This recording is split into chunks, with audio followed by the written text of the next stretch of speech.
What up? What up? What up? How y'all doing? Welcome to the spin another episode of what's going on and stuff like that. Well, today I just want to give a shout out. Hold on one second. I got this music in my ear. All right, here we go. Well, today I just want to give a shout out to Dingo Dundee. I was supposed to do an interview with him today, but let alone he's run through some family information, some family emergencies. So please send out prayers to Dingo because he's having a little bit of a hard time dealing with his mother and stuff like that. And send prayers out to him and his family and hope his mother gets well. Anyways, I'm sitting there trying to conjure something real quick because that wasn't my plan earlier today because I wasn't actually going to go on. But since I said I was going to go on, I had to find some subjects. So what I want to do is I want to talk about Joe Biden. All right. As we know, Joe Biden, he's our supposedly presidential elect. And from what I've seen, just surfing YouTube a little bit and surfing little news reports and stuff, that Biden is really messing up again on his speeches. Now everybody says that okay, yeah, he's the candidate, he's the man that's going to put our country into a better direction and stuff like that, saying that we're back, take away a lot of Trump policies that actually have that he's actually put through, like the health care, making it all one standardized social health care, basically taking away our private health care. Also, he wants to tax us more, up to 60, between 60 and 70% of our income. Also, the Green New Deal, which will cost about $88 trillion, that I don't know how we're going to pay. And also, just taking away the all the executive orders of restriction to industry and of the industry and all that stuff like that, and reestablish um, reestablish good relations with China. From what he says was basically selling out our whole country, and etc. etc. etc. Now, again, I ain't going to sit there and deny that this vote here is all fraud. And from what I've seen on different headlines dealing with the fraudulence of this voting system. Oh yeah, and also shout out to all my cats in Allegheny County, the Allegheny County Patriots in Pennsylvania. Thank you for your support. And also to all the patriots around the United States, and also the patriots around the world that's going through similar things that's happening inside our country, which is happening in their countries, which their press is really lying to them too, from what I have been talking to from people from different countries.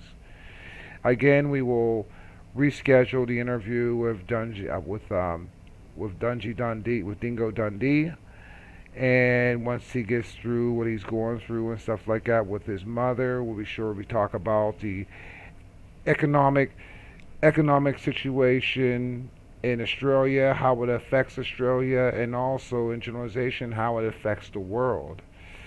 Now, what I did run into, and also we're going to run in together and stuff like that, is a video of Biden in his recent speech.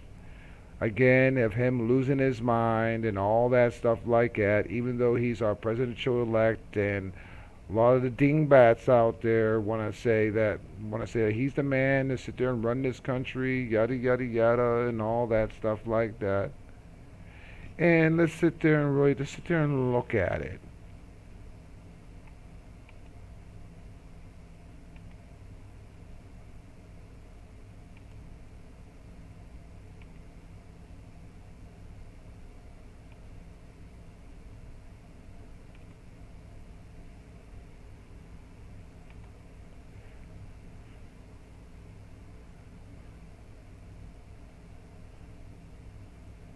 Once again why he has no business being the leader of our free world. This is the Next News Network. My name is Elijah. Please subscribe by clicking that button below and turning on the bell. It helps us out a lot. Our story today comes from Christina Lila from the Gateway Pundit, who reports that 78-year-old Joe Biden on Thursday delivered remarks after meeting with the National Governors Association. Biden was completely out of his mind. Are you surprised? I know I'm not. He could barely spit out a sentence. And we saved the video for you. Listen. They talked about that in some detail. Thirdly, we discussed the need to help states with Title 32 funding for the National Guard. That's a fancy way of saying governors need to be able to get funding when they need to and bring their National Guard into play. And National Guards are going to have to play this. It costs a lot of money. Joe Biden made absolutely no sense whatsoever when he tried to explain his plan to produce more masks and gloves. Biden's cognitive decline has actually gotten worse in just the last 60 days, but the Now, this is supposedly the person that wants to be our president elect. I think that's very, very crazy. I think that's very, very stupid. We can see that the man is not cognitive. We can see that the man has no idea what he's talking about. And I don't even know what the man is talking about, you know? And I sit there and I'm just looking, and I can't fathom why some of the people in the United States are so into this man. I mean, what is he going to do for you? What has the Democrats done for you? What has these rhinos have done for you? The rhino Republicans. And as I said, and I'm going to reiterate, this is not about Democrat. This is not about Republican. This is not about None of that, man. None of that. And we just gotta really, really just try, man. Just I don't know, man. Just use our common sense. You know what I'm saying? Use our logic. Use our intuition. Use our discernment in order to, really. Oh man, I mean, there's just so many words. I think I'm going through a Joe Biden moment. There's so many words inside my mind. I just so many things, But we just gotta do something about this logic, man. I mean, last night on Maurice Delk, we was talking about, well, what would happen if we all went into another lockdown, or what would happen with if all of our supplies and everything was taken away from us, about tribalism and all that stuff. We had BMT on last night. I was there last night. Um, John was there last night, and everybody was sitting there talking about it and how this would be almost like a complete chaos. Everybody had their own point of views and what was going on and how it would react to the raping, the pillaging, people taking people's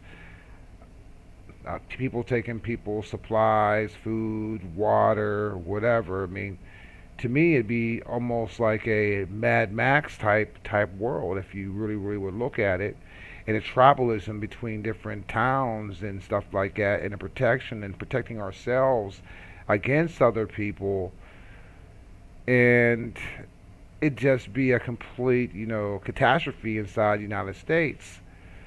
But when Dingo was on, which I'm going to talk about him a little bit, you know, he he was talking about how the United States of America really, really affects the world economically, socially, you know, even I can also say spiritually, you know. I don't know. I'm just sitting just kicking back, man. You know what I'm saying? Just chilling. That's talking to John right there. This wasn't a. This was just off the cuff type thing. So I don't know. I may not be getting notifications, but I don't really care.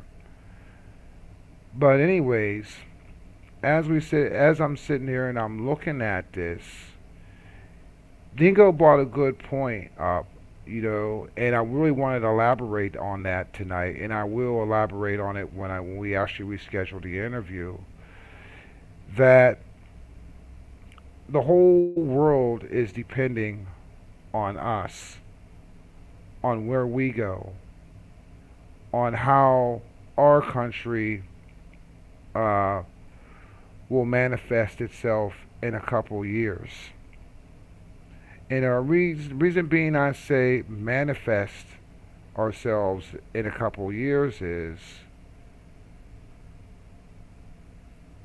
most deaf. Reason why I say how we would manifest ourselves in a couple years is that we are the standard when it comes to a stable economy around the world. I think we don't realize um, how important the United States of America is, even though we are we are the youngest country in the whole world. I mean, I can admit that. I mean, I think with the other administrations going back, with Bush, Obama, Clinton, Daddy Bush, Reagan. No, I didn't. Was there an active? Wait, elaborate on it. Here, I'll put the link up. I don't know nothing about that, bro. Hobby clipboard. Hold on. I'm gonna bring you up to elaborate. I don't know nothing about that. There you go. Come on up, John. There was an active shooting in Washington. No, I didn't hear about that. As I said, I was really planning on this interview. Come on up, John, if we can elaborate more on that. I have no clue about an active shooter in Wisconsin.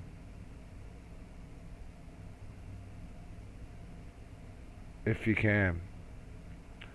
Well, meanwhile, while I'm waiting for John, and stuff like that, um, with our economy, what's that? What's that? Oops. Okay, hold on. John just messaged me.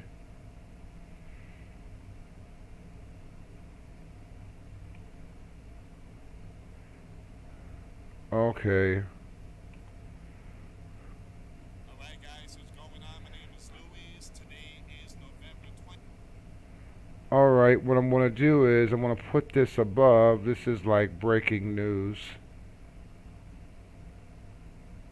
I'm going to go on my share screen real quick. I don't know nothing about this. This just came up. Hey, Callie, what's going on? So, let's look at this real quick. Well, I'm glad you're okay, Callie. I'm glad you and Mo are okay. All right, this report I guess, just came out today. So let's see what's 20th, happening. 2020, and welcome to the Grand Supreme News Channel. So, guys, we got some breaking news updates, and it says here reports of active shooter situation at Wauwatosa, Wisconsin shopping mall. Police and ambulances on the scene. Now, I got the information. I don't know much of it. This is breaking news updates just happening right now, guys. So I do believe there is video footage and many other things here. But before I start, guys, make sure if you have any children around, pause this video. This video is not for children. We also have a prayer wall link if you guys want to send prayers to many people that were affected in this area. We have the prayer wall link in the description box. Now, before I start, give this video a thumbs up. Share this video with your friends, families, and loved ones. I appreciate the love and support. All right, so let's see what's going on in this one, guys. Now, it says here dozens of police vehicles and several ambulances have been dispatched to the Mayfair Mall in Wauwatosa, just west of Milwaukee, Wisconsin. Officers were responding to a very active situation on Friday afternoon. Police told the media without offering additional details. Local outlets spoke of several people injured. Oh, man. Citing police scanner traffic, but there has been no official confirmation. So there's been reports that several people are injured. So here's what it looks like here at Mayfair Mall. Large police presence and canines are here too. So give me a second, guys. So this is what's happening right now. Again, if you have any children, please make sure they're not around to watch this. This video is not for children. All right, so yeah, it's a lot of police and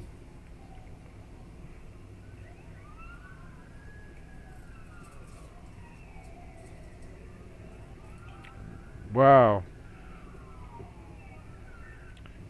all right. Here's a link, Callie, if because you have more information on it Now than it I says do. here that the Milwaukee County medical examiner denied that they were summoned to the scene, saying they were responding to a murder elsewhere instead.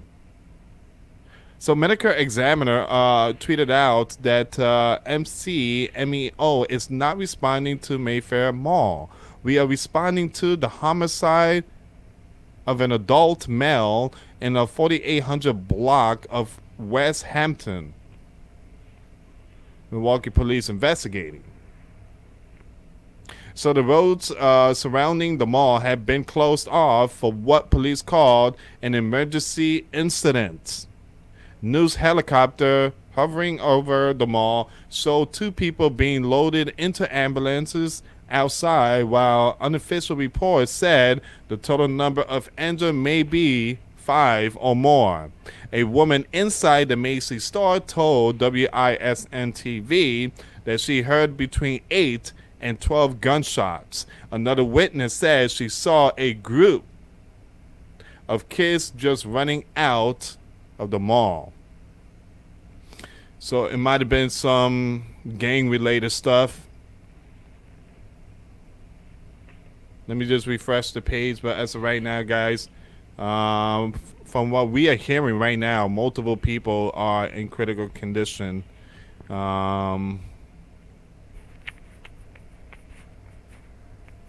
There is multiple police vehicles on the scene right now. Give me a second here. So here's some more updates, and everyone seems to be coherent. It is just an appendages,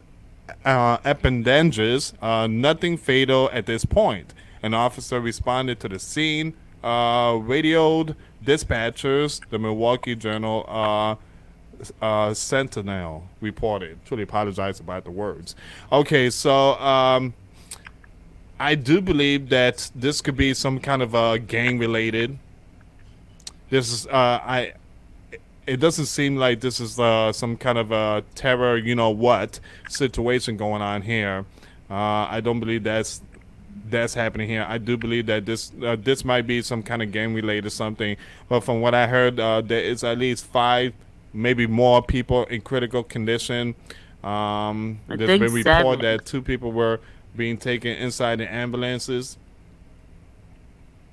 Wow. So what have you heard about it? Because I just heard about it, so I got nothing really to say except it's fucked up.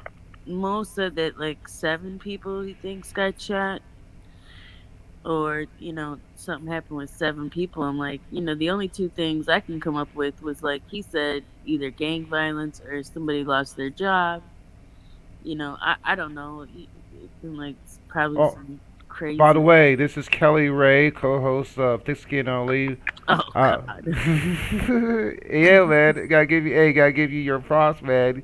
You're sitting there. Hey, you're always on there, so you're the co-host. You be running the show, so Uh, thank you for coming on. I really appreciate that. oh, thanks, Da Vinci. Yeah, that was kind of wild because apparently his son wanted to go there today, and he told him he couldn't take him because he had to work. Ooh, what did Mo know about it, or did he call Um, you about it or anything like that? he called me, yeah, after he, found out about it, and he was like, he heard like 7 people might have possibly got shot, and he didn't Right. say anything about gang violence. He said that he thought it was a situation of somebody losing their job or somebody being crazy and shooting up the place. I'm like, damn, I didn't even know the mall was open, but okay. Oh yeah, the mall. Yeah, malls are really. I mean, they're pretty much spread out though. You know what I'm saying, and stuff like that. So it's easy to have 6 feet social distancing and stuff like that at the mall. Because the mall by me is always open. You just have to wear a mask when you go into the stores. But I don't wear a mask when I go in stores. I'm like, fuck them. That's the because I'm me personally. I'm asthmatic, so I get really short-winded in a mask. Yeah, right. Guess our governor said no Thanksgiving and Yep. um What? yeah. Shit, ours said they're going to arrest people, come into your house and arrest you if there's more than so many people in your house. What? And I think it's 10 or less people for outside gathering, did they say? I I Right. don't don't know. know. Ours was for inside. I mean, they even in your own house, you're not allowed to have but so many people. I think it's 4. 4? Yeah. All right, so you have 2 kids. So you have 2 kids, your mom and your dad, and you got picked between your grandma and grandpa. Yep.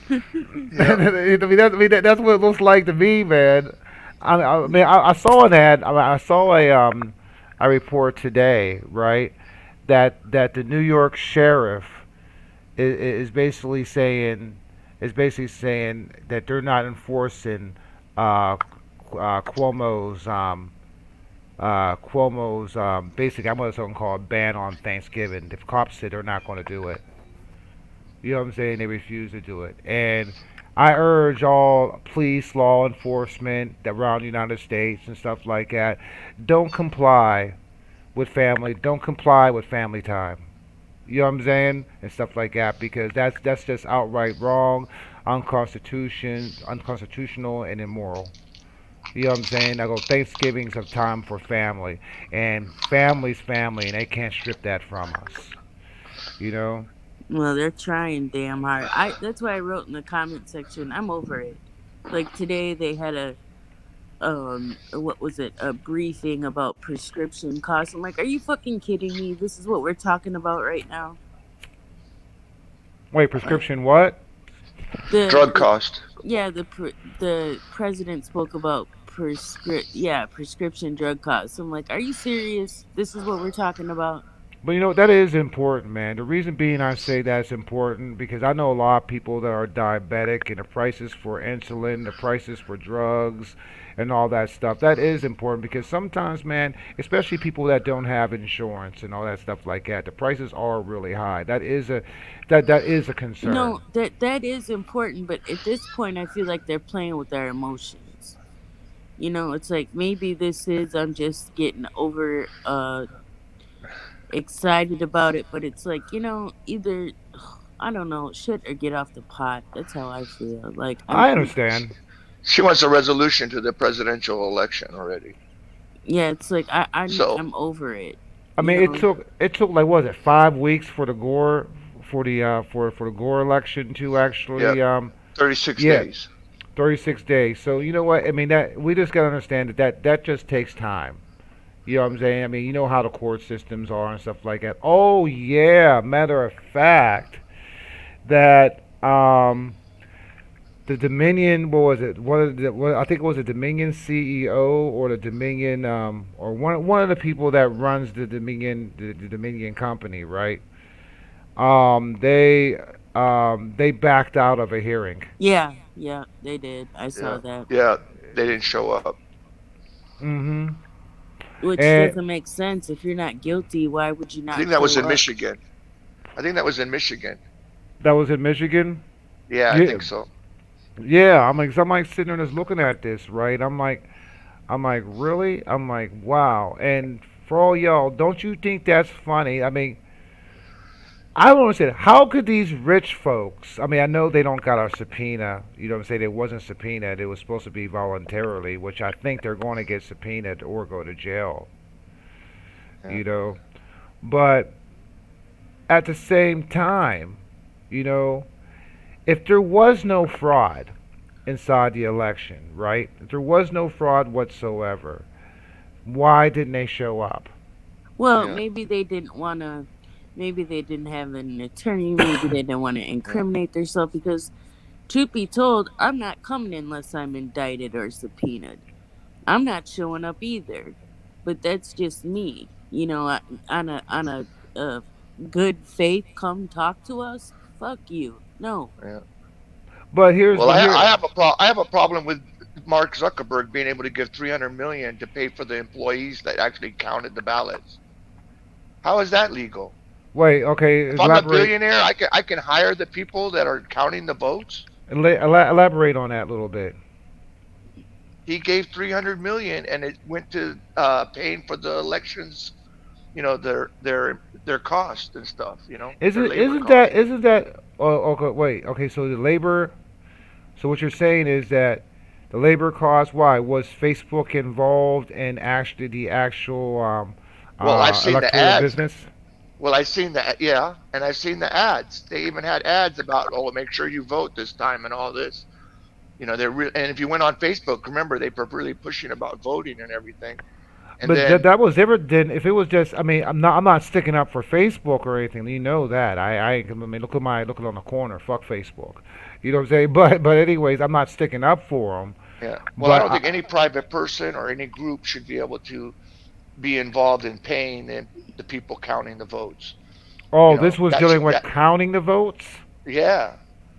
Could you screen share that for me, please? Oh shit. I don't have anything right here in front of me, but Oh, you don't got a computer? Newsmax and all of them, they've been talking about it. That's why I say. Okay, let me go news back, Max, real quick. That's crazy. Yeah. Okay. Yeah, I'll be listening in the chat. I gotta go because I got some stuff I gotta do. But All right, no problem. okay, Yeah, thanks, but Da Vinci. hey Kelly, Yeah. people have been trying to contact Mo to make sure he's okay. I've been telling everybody everything's okay. Yeah, he's fine. Yeah. Yeah, Right. they've been sending messages on the public figure page and stuff. How far was that from his How far was that from his 5 job? minutes. 5 minutes. I wonder if he heard any shots or anything like that. No, it's not like This is the second time this year, I think, or in the last 2 years, Mo's been down there Well- when something went off. a kid got shot in the mall, and I think that that cop just got fired the other day because that was his third shooting with the Wauwatosa Police Department. So he did get fired, and the other two were justified. That last one, I think that's what took it over the edge. But Wow. they had marched for days, protests for days about that cop getting fired. Wow. So yeah, they did terminate him, but yeah, it's not far from his job, but he's okay. Right, man. They're messing with man. I can't believe it, man. This. I tell you what, these searches are just unreal, man. The way they do this shit anymore. Hold on 1 second. All right, guys, thanks. All right, good to see All you. right, Y'all, is Kelly. Mo going on tonight? I have no idea. Oh, okay. Depends on his mood. Exactly. All right. All right. Kelly knows. Later. Yeah, I know. All right, go look at Newsmax. Okay. All right, mechanic classes reporters over pandemic. This was 2 hours ago. Never been so divided. Newsmax C. Christopher Rudy, future of conservative media. White House correspondence. I'm gonna share this. As I says, I didn't plan anything today. You know what I'm saying? I was going to do that interview with Dingo. I had all that done. You know what I'm saying? But I didn't plan anything else today to actually put up.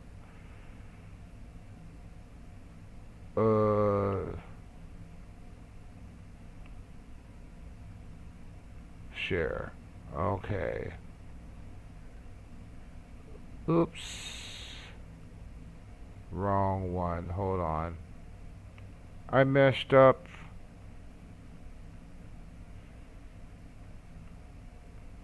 Share screen.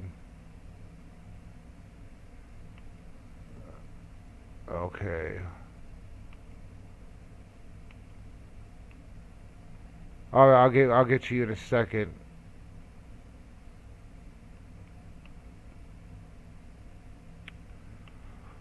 Okay.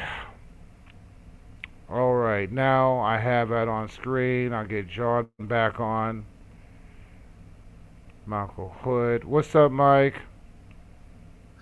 Yeah, All right, Mike John, just you're back. contacted me. That's how he bumped me off. Oh, Mike, okay. he bumped me Okay. off.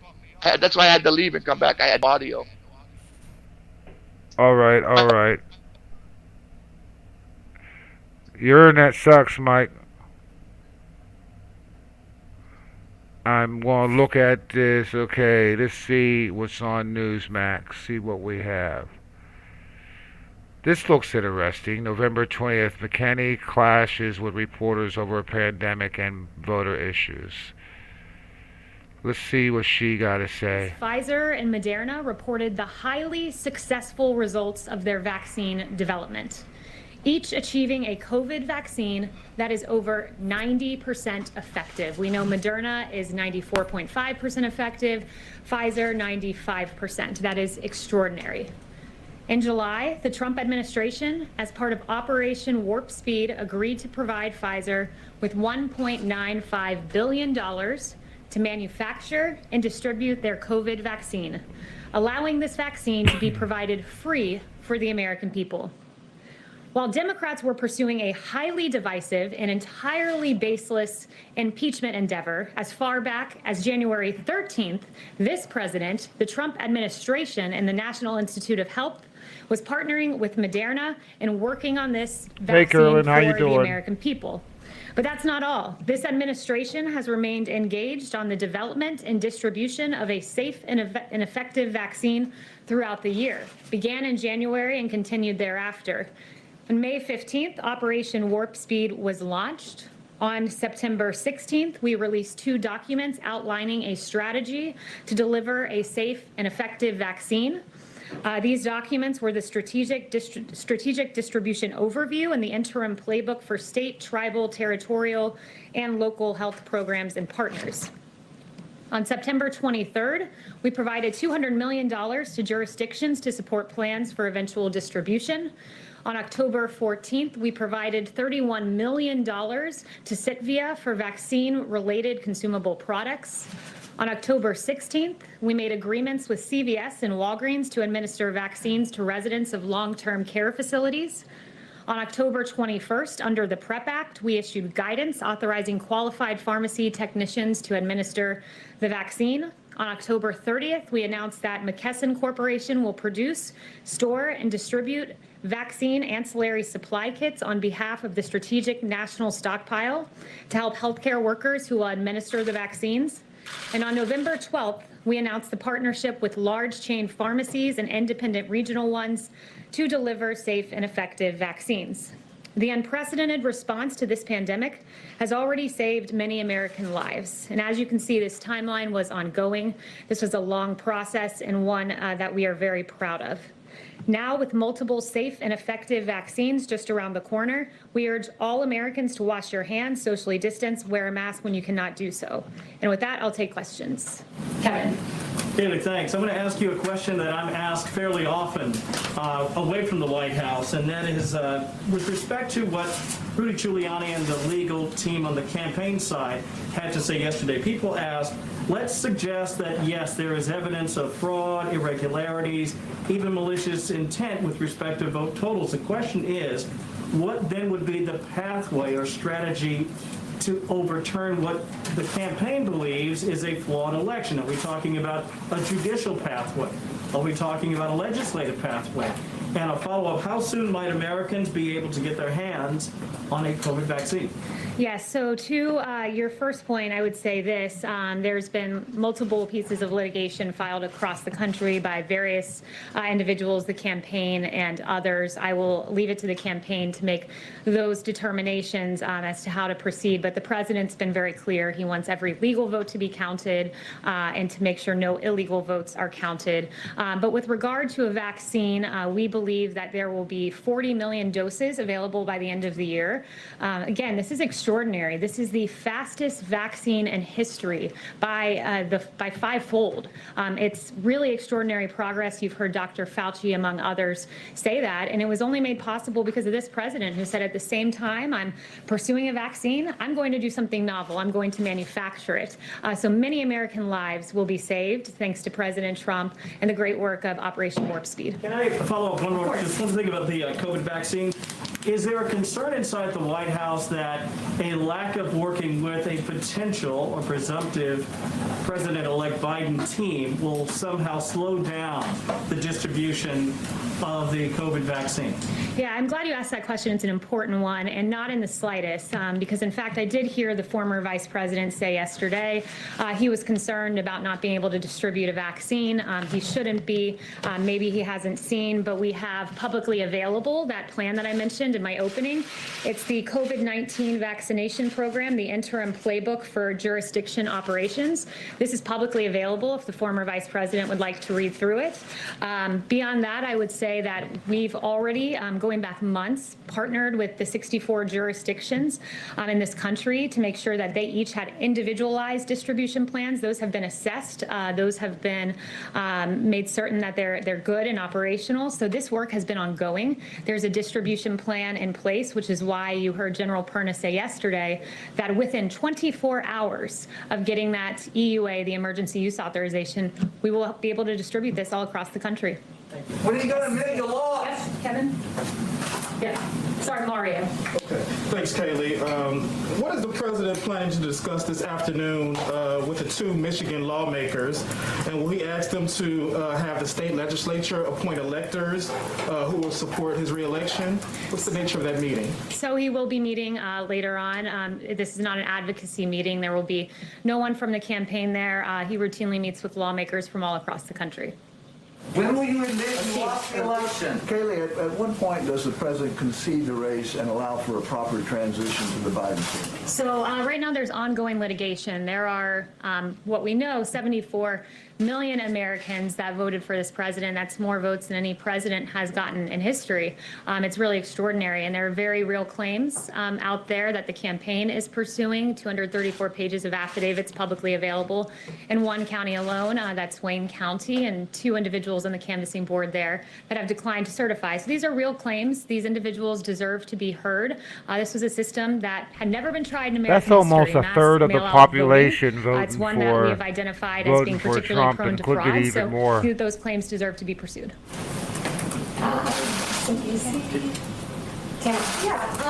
Has anyone from the White House spoken with GSA, with the director of GSA, about the timing of ascertaining who the next president will be, and has any pressure been applied to her?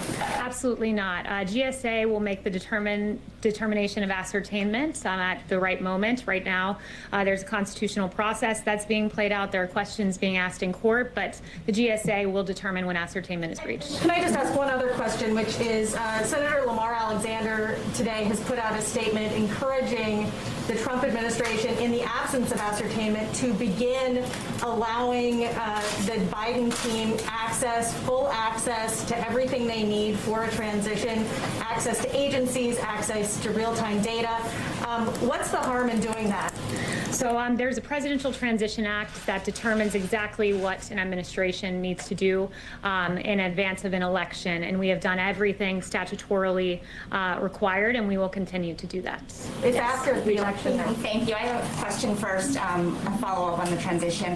Has the president or anyone in the administration instructed officials not to engage or have conversations with members of the Biden transition team? No, I've certainly never been instructed that. I've never heard of an instruction to that end. Okay, and my second question is about COVID, because yesterday, a lot of what we heard from the doctors, they've been saying since the end of March. Back then, the projections were that 100,000 Americans would die. Now, as you know, we've surpassed that by 2.5 times. Did the administration fail to communicate how serious this threat was to the American people? Or how else do you explain what went wrong? Look, I would say the initial projection that our doctors gave us was 2 million people that would lose their lives. And it's a tragedy anytime one life is lost, but we are far below the 2 million that this could have been. We took very aggressive measures at the beginning of this with the China travel ban, creating the greatest testing system in the entire world, therapeutics, the fact that we have 6 working therapeutics right now, the fact that we continue to identify more and more, the fact that I believe we have a chart on this, a fatality chart. It's deaths by 100 for age and month. And as you can see, deaths have come down for every age group. And for those over 70, that line, that red line, is a testament to what this president has done. Therapeutics, monoclonal antibodies, that is a recent one, that reduces hospitalization in high-risk seniors with moderate to mild COVID by 70%. That's American ingenuity rising to the occasion, and President Trump oversaw all of this. But of course, we are seeing cases rise, and it's very important. Wash your hands, socially distance. We're taking this seriously. Do you think the mixed messaging contributed to that? Because just this week, for example, yesterday, Vice President Pence wanted to make clear that they supported state and local decision making. just 2 days ago, you called some of those state guidelines Orwellian. So how do you expect people to know what to do with all this mixed messaging? Well, two things can happen at once, and it's this: taking COVID seriously, engaging in aggressive mitigation, but also recognizing that the American people have certain freedoms. And it is by definition Orwellian for a state like Oregon to say, if you have more than 6 people in your family congregate in your home, we can jail you for 30 days. That's not the American way. The American people know the CDC recommendations, know the guidelines. We've been talking about this for 10 months, but the American people still have certain freedoms, still have autonomy, and still can make important self-responsibility decisions themselves. Yes, Deborah. Thank you, Kaylee, and nice to see you. Good to see you. Last night, Tucker Carlson said that campaign attorney Sidney Powell had failed to provide evidence for her assertion about communist money in the 2020 election. And Byron York, another journalist who's been very fair to this White House, said that it was a turning point, Rudy Giuliani and the conduct at that press conference, where Republicans were feeling that yeah, my damn phone went dead, man. Shit like that, man. I got Did you all have a reaction to that when you saw that and read about it? No, bro. Okay. And that would be a question for the campaign. We had Hey, y'all White wanna House bang are her, man? aggressively I'll bang working her. on COVID, winding down the wars Come in on, Afghanistan we're and sitting there Iraq, just trying to among listen other what's issues. There going will be on. a drug pricing announcement later in the afternoon as well. Well, Kaylee, since Yes. I'm the cooler, could I ask a question for Jackson Richmond of the Jewish News Syndicate, who couldn't be here because Yes. of social distancing? And his question is about Jonathan Pollard. His parole conditions are set to expire tomorrow. Is the president willing to commute his parole conditions or pardon him if the DOJ extends Pollard's parole? Have you been getting any calls from the Jewish and pro-Israel community to take action on this case? I haven't heard about that. I haven't looked into the particular case, but if he shoots me an email, we'll take a look at his question. Thank you. Yes. So back to the topic of concession, like you said earlier, is there something that the president needs to see before making that call? Is it the end of these lawsuits, whenever they do wrap up, all of them, states certifying results or different counties, or December 14th when the Electoral College casts its ballots? Look, the president, again, is pursuing ongoing litigation, taking it day by day, and we'll wait for that litigation to play out. So just to clarify, it's the end of that litigation that we would need to see before getting a call? There's an entire constitutional process of electors casting their ballots, and I will leave that to the president. Yes. Jeanette. Thank you, Kaylee. Contrary to the court of media opinion, there is real-time data showing vast irregularities in the voting system that we have watched over the last few weeks. I asked this question of the campaign, and I ask this of you now, the White House. Where is our FBI in this entire scheme? Are they looking at any of the evidence that this White House or the campaign have presented in terms of real-time data evidence of voter irregularity? Where is the FBI? Yeah, I would refer you to the FBI on that, to the DOJ on that. There's Spoken with the FBI in the last 3 weeks. not that I'm aware of, but look, I would say that there are real questions on mass mail-out voting. We have put those questions forward, and we said this for the better part of a year. There was a bipartisan commission that talked about and identified the real potential for fraud with mass mail-in voting. Also, something that I would note is just we talked a lot about transfer of power in the election, and it's worth remembering that this president was never given an orderly transition of power. His presidency was never accepted. In fact, before his election, we know Crossfire Hurricane was launched by Peter Strzok to pursue a baseless allegations about the president's ties with Russia. That's before he was president, trying to subvert the will of the American people. We know in August, Peter Strzok wrote a text message about an insurance policy against a Trump presidency, once again trying to silence the voice of the American people. In 2016, we know in October that there was a FISA warrant taken out to spy on the Trump campaign. And then the American people spoke, and they spoke commandingly in electing President Trump despite all of the odds. And what happened after he was elected? You had 70 lawmakers say we're not coming to his inauguration, Democratic lawmakers. You had Elizabeth Warren saying We're going to attempt to obstruct the Trump transition by urging the Government Accountability Office to investigate the incoming Trump transition. In January of that year, you had President Obama have a by-the-book meeting where they talked about the Logan Act, using that act to go after Lieutenant General Michael Flynn. Just before the inauguration, you had BuzzFeed promoting and publishing this bogus Steele dossier that's been widely debunked. And then for 2 years, you had the basis Mueller investigation, which searched for collusion, found none, and exonerated President Trump. While in 2016, President Trump became the duly elected president, many sought to undermine him, discredit him, delegitimize him, and deny his victory. There were no calls for unity. There were no calls for healing. So while every legal vote is counted, let us not forget the inexcusable transition, or lack thereof, that President Trump had to endure in 2016 and 4 years into his presidency. Thank you, everyone, for the very good and substantive questions today. Thoughts? Anybody? Well, I'm like this, man. All right. Actually, the end was the best part of it. And as I'm looking and as I'm saying, everything that she said was right. You know, it wasn't a smooth transition. 19 minutes after the inauguration, they say that the impeachment begins. Not even a half an hour. And I remember that. That was on, what was that? That was on the Washington Post, that cover, and all other newspapers and stuff like that. Are you asleep, John? No, I'm right here. You know, and why? Then, does it sound like I'm snoring? Yeah. and then after, and then after that, you know, if we go to the Mueller report from memory, what I remembered, and also from what I have read, you know, the people don't understand how the FBI works. People don't understand. I don't think people really know the difference between the FBI and the CIA. The CIA is international. The FBI is the United States of America. Same type of organization, but some, I ain't gonna say same, similar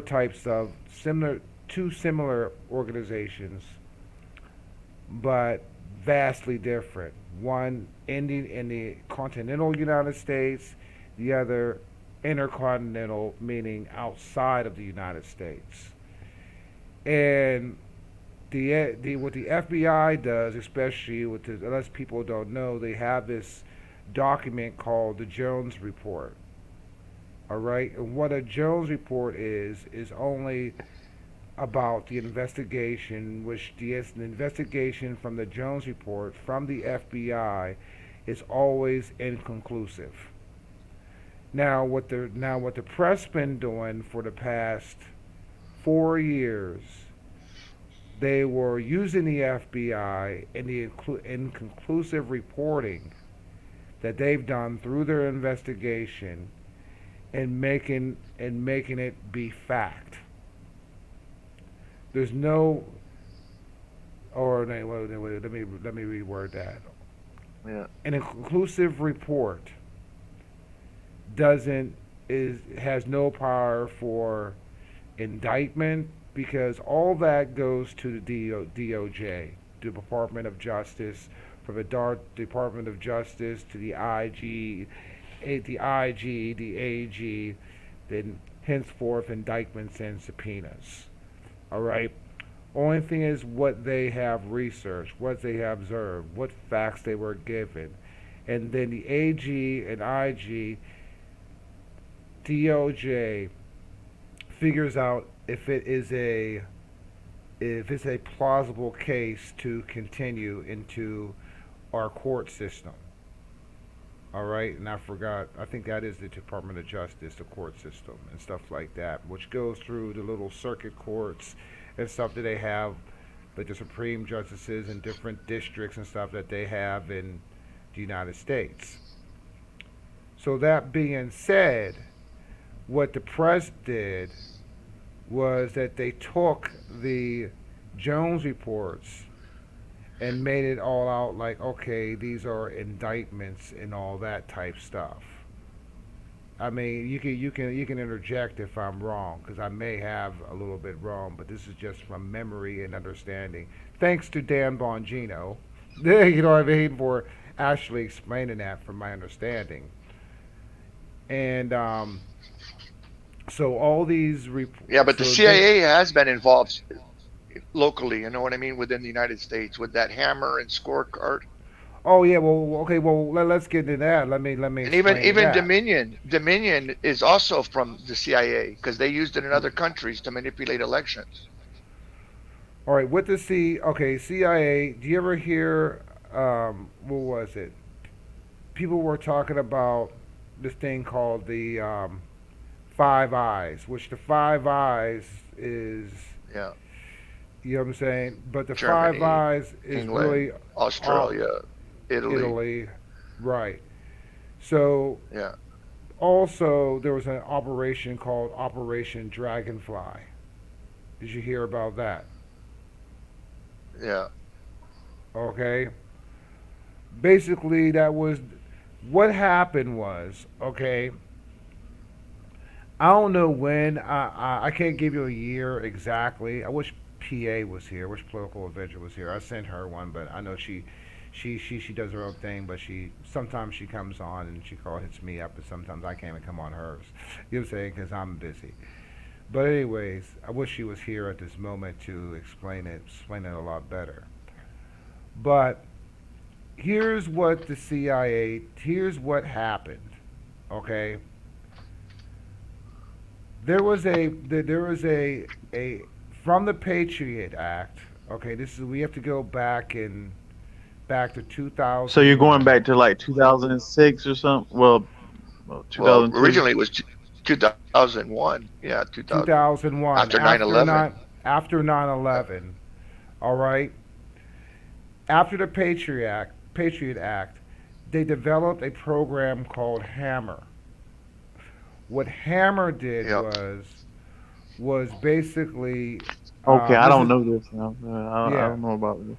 what Hammer was a was basically, if you want to put in layman's terms, wire wiretapping everything. This is around the time that Snowden defected. Okay, which he's the one that actually exposed all this from Mass with the collection of NSA. data. Yeah, Yeah, mass collection of data, social media. Right, yeah. right, Emails Dragonfly. doesn't matter. Anything. Right. And that's when you had the WikiLeaks. When was that around the time of WikiLeaks? Well, that Uh, was my yeah. Yeah, even on that's your right. It was phone. created by Google for China's censorship guidelines. Okay, my bad, my bad.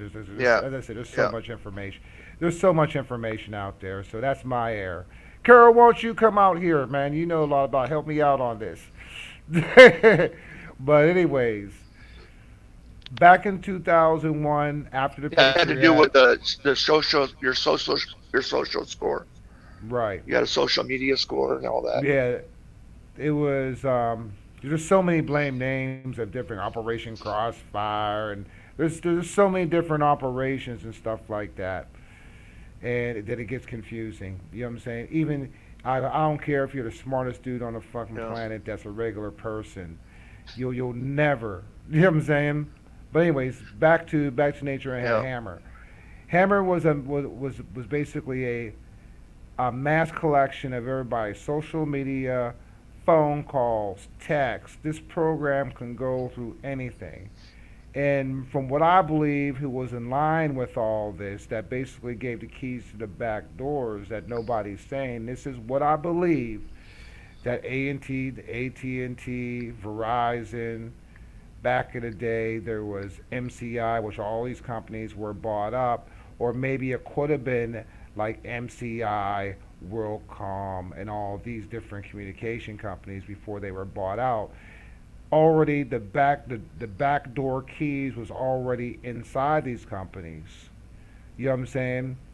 That when these companies were bought, you know what I'm saying, maybe this was actually orchestrated by the big tech to buy out all these companies. So then they have the keys to the back door for the hammer, for they can actually put hammer inside of it. And then actually, then you can sit. Then also there was another thing called LifeLog. All right, LifeLog was owned by the NSA. Okay, and that also was taking everybody's social media, telephone, text, basic wiretapping of everything. Just call it all wiretapping. That includes your computer shit and all that. We'll just do that Trump style. All right. Snowden comes up. Snowden puts out all this information, okay, about what was happening, what the NSA was doing. Here comes 2006, 2007, 2008, while everybody was on MySpace and all that, right? My guess was that the NSA came to MySpace, right? And says, we got this much dollars. This is my speculation. We got this amount of dollars. We want to give you this money to put LifeLog to get all this information about people on their social media and stuff. MySpace said no. Okay. Then after that, then here comes Mark Zuckerberg. What I believe, retired general. Oh, okay. What are hammer? Matter of fact, I'm gonna put it as what are hammer and so scorecard. Let me. Matter of fact, let's do a video on that for hammer. Since you have that up.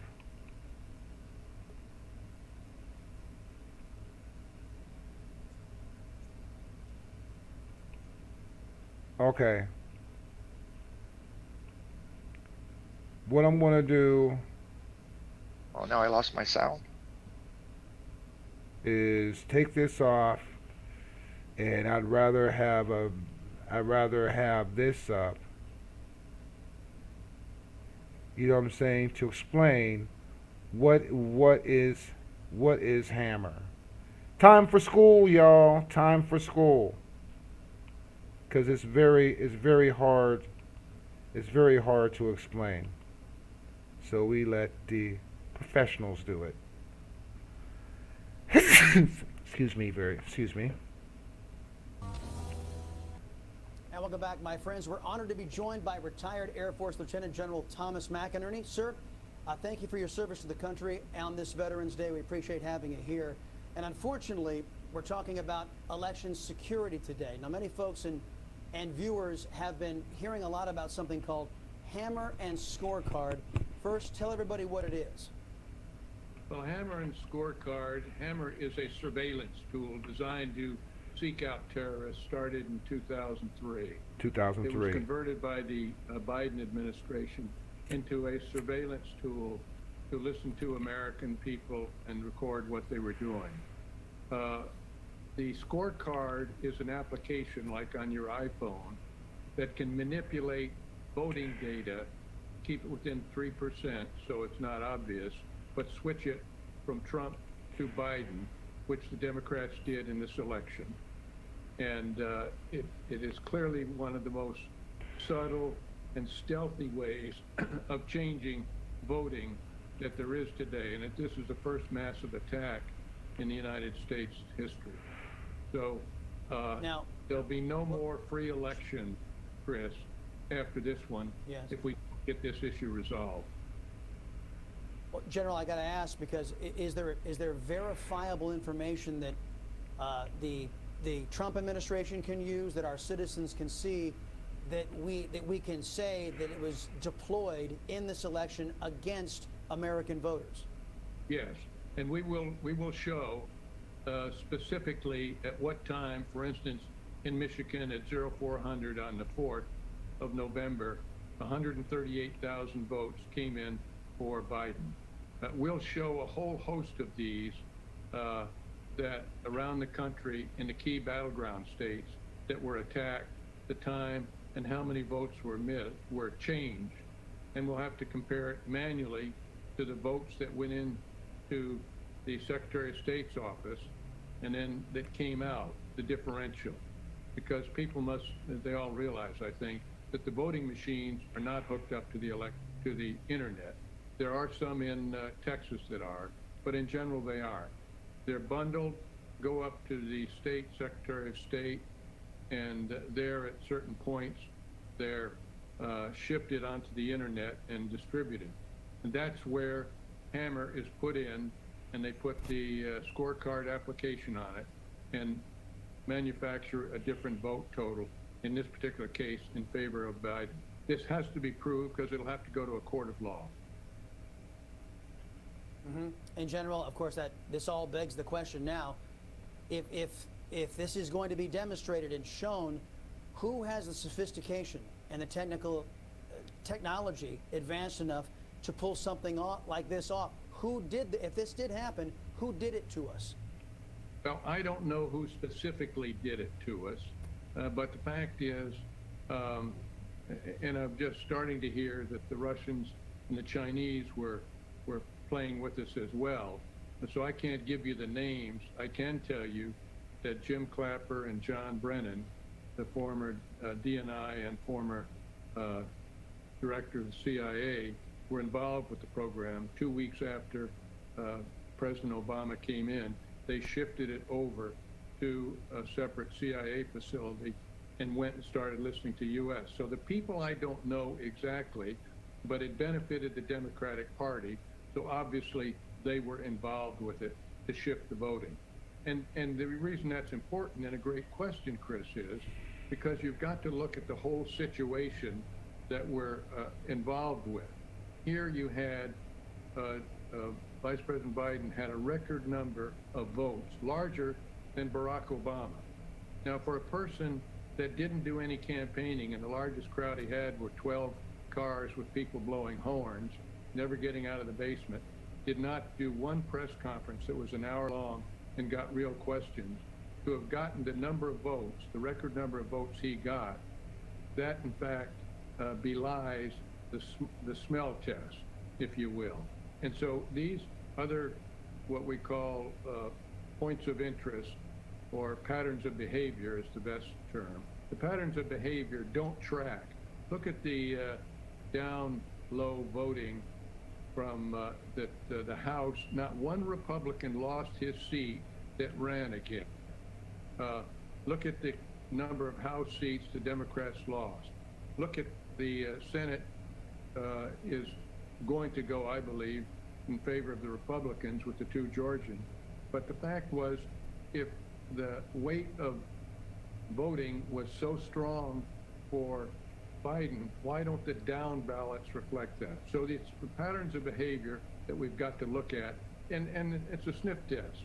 This doesn't make sense the way it turned out. And the reason is because people aren't really aware of cyber warfare and what the Democratic Party did to shift those votes. Wow. General, first off, thank you for the service of the country. Thank you for coming on and explaining to us with such clarity what potentially might have happened. A lot of folks looking for explanations, and a lot of folks. That's doing what that's doing what Hammer inbox used with inside what Hammer is used Hammer inside the scorecard. We election. appreciate you. Yeah. I thought he was going to go into more detail about what it was, but Right. didn't, but. Hold on one second. Yeah, because that. Hold on. Let me take this off. I'm hearing. Yeah. I'm still hearing.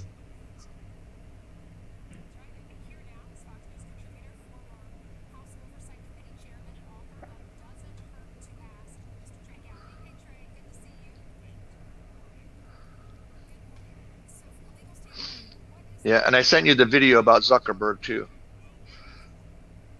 Okay. I'm getting there.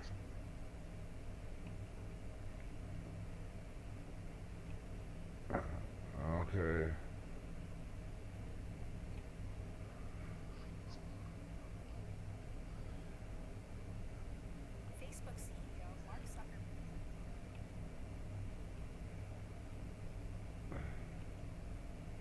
All right, get ready to share that now.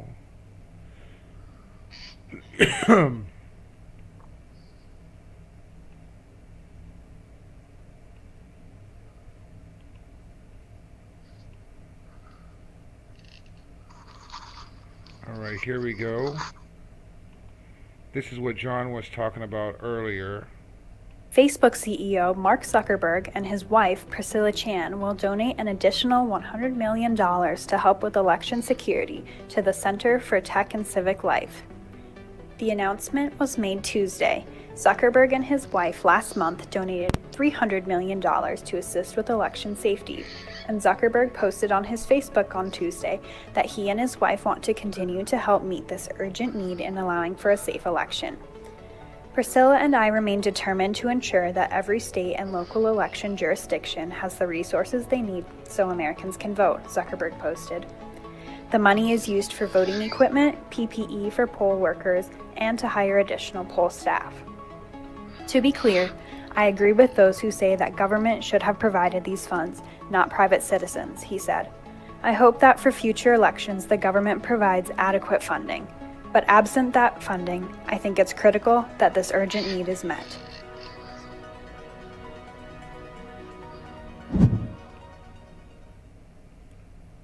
Facebook CEO.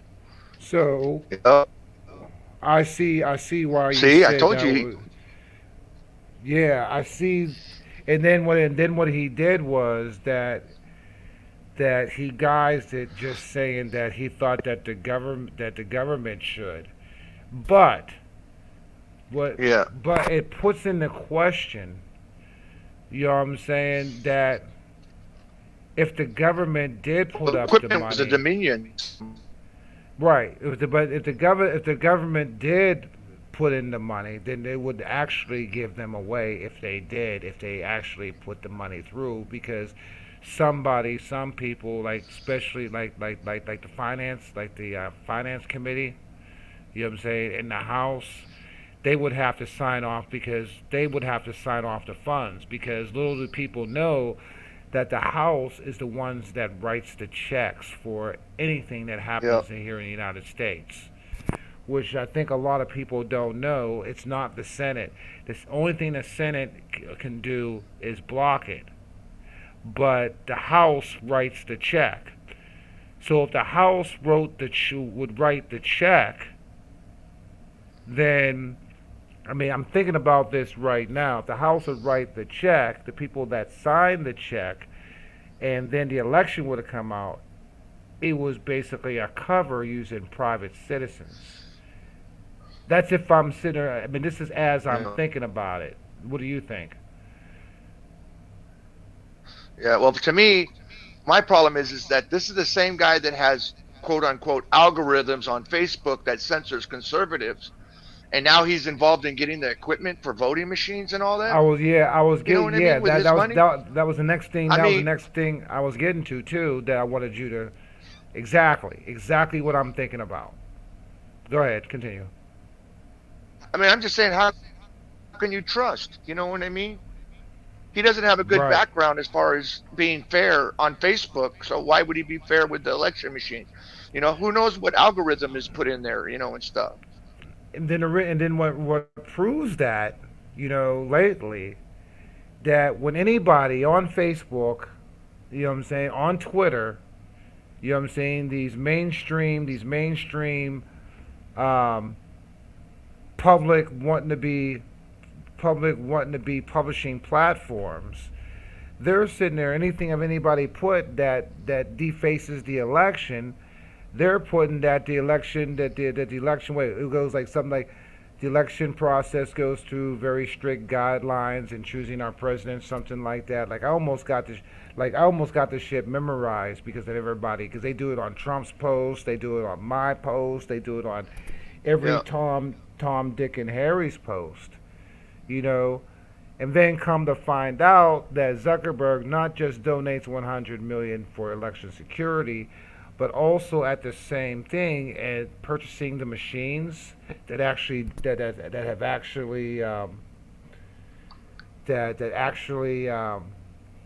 supposedly counted the votes or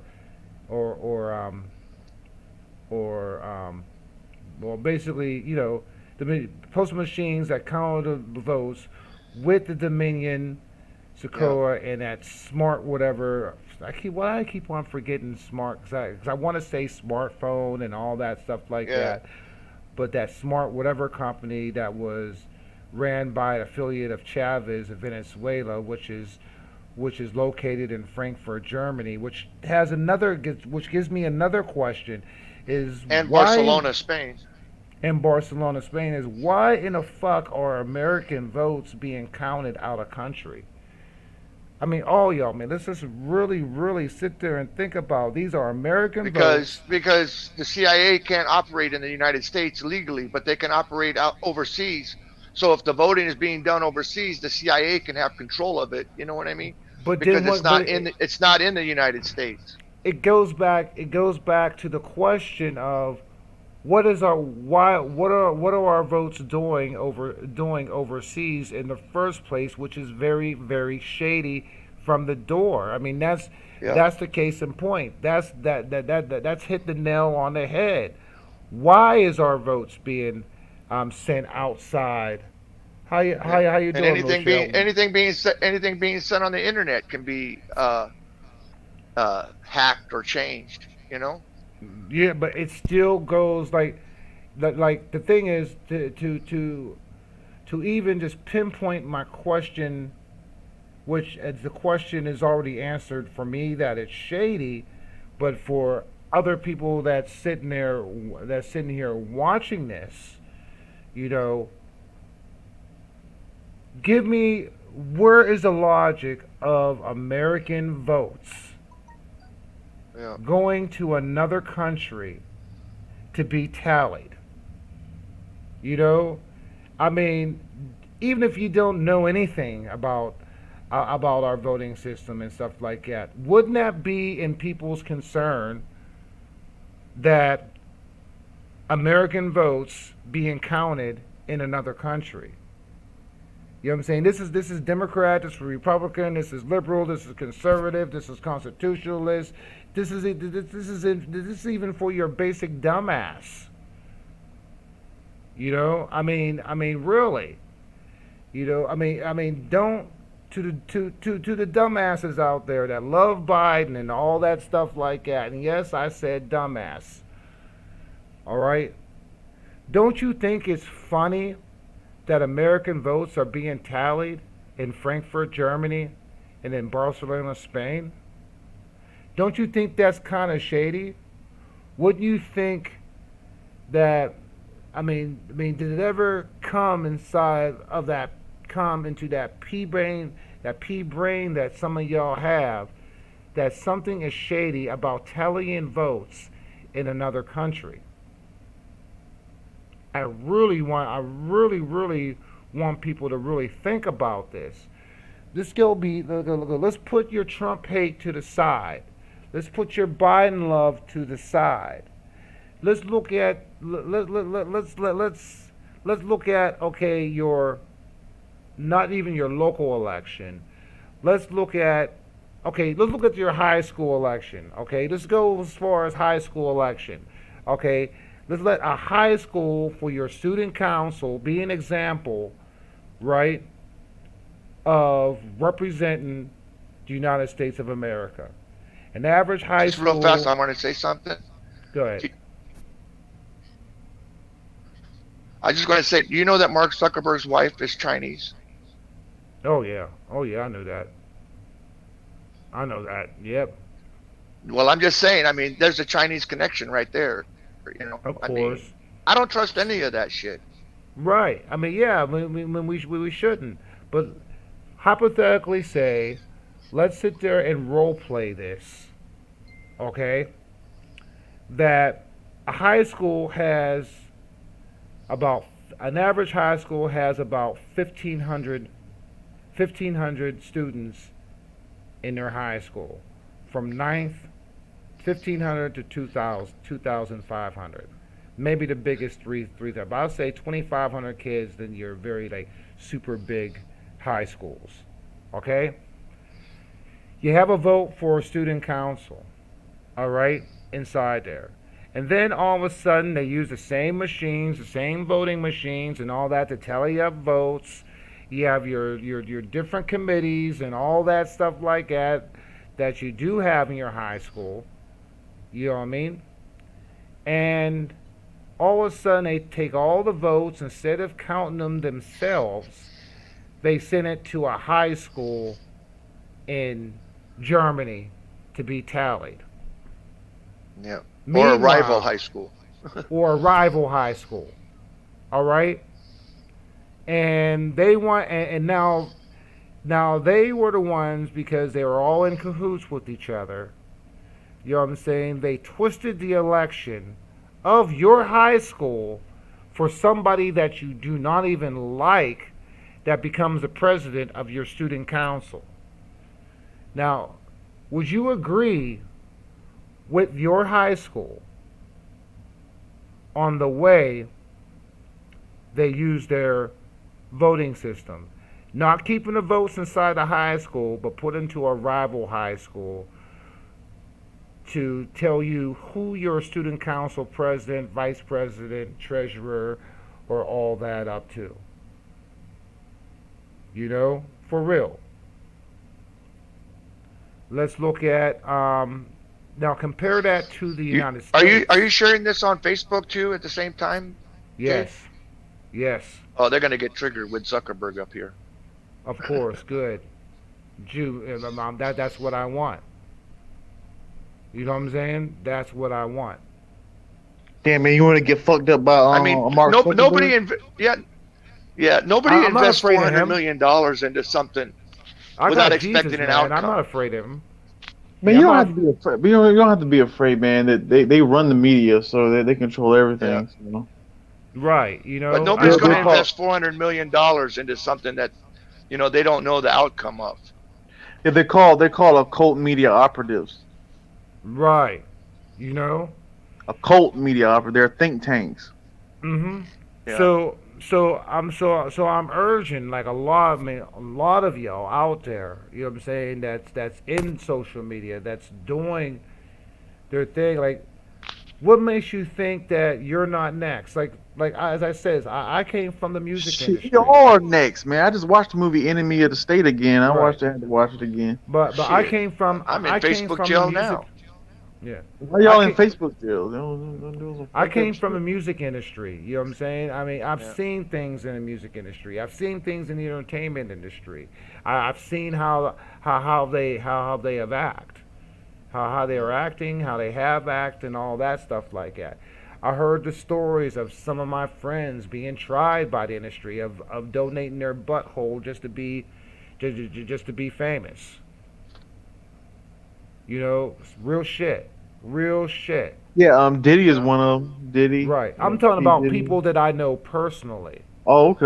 Well, You I mean, know, that's how the that- industry is, man. What it is, they blackmail you. That's what I think. But what happened to Hunter Biden? He got blackmailed over there. He had a honeypot. He was in a honeypot, and the Chinese girl was a damn plant. Right. Well, then if you want to look at that, then we can also Yeah, look it was at a plant. we And can see, look and at this other Feinstein. thing too, there was no laptop at the pawn shop. That's all a lie. The pawn shop, what it was, he got blackmailed because he did some fucked up shit over there, and they came out with it, and they As had I to kind of says, do it. I don't They had to use know. an alibi. Hold up, they had to use an alibi for it to say that came from a pawn shop and all that, but that's a lie. But you know, I'll be honest with you, and as I says, I'm a very straightforward person. That, from what I've seen and all that stuff like that, that is just speculation. You know, I'm not going to sit there and say. Well, on no, my it's on the platform- dark web. You can see all the videos. You can see him being on a porn star or whatever. I he's mean, on. I understand all that. You know You what I'm can see saying? him I know smoking that's in the up. bathroom. He's smoking, know. getting high in the bathroom. I know all that's up, but like this, but I'm just not going to. But you can't put it on your regular YouTube. You can't put it. I'm not going to. But I'm still going to consider, from what you say, that the laptop is fake as a speculation, because really none of us know if the laptops Well, it is All because you the have evidence of showing videotapes of him smoking and pictures of him had with a pipe in his mouth, sleeping in the bed on the bed. but also you So gotta you, look you at, have that information, you have that evidence. if you looked at one of my shows about a month ago about the interview with the whistleblower that has terabytes of information that hasn't even came out What's dealing this? with the They, I guess. dealing with Obama and how Bin Laden was still alive and in Iran, and they had basically a body double there, and then from what they said was that there's two stories. Kick the body out of the blame plane into the Oh, rocks. I'm kind of fucked up right now. You talking about Biden? I mean not Biden. I said Obama, Osama. Osama Obama. bin Laden. Yeah. Osama. You know what? There's conspiracy saying that Obama is Osama bin Laden. No, that's not. That's not even true. Don't look nothing like him. You know what I'm saying?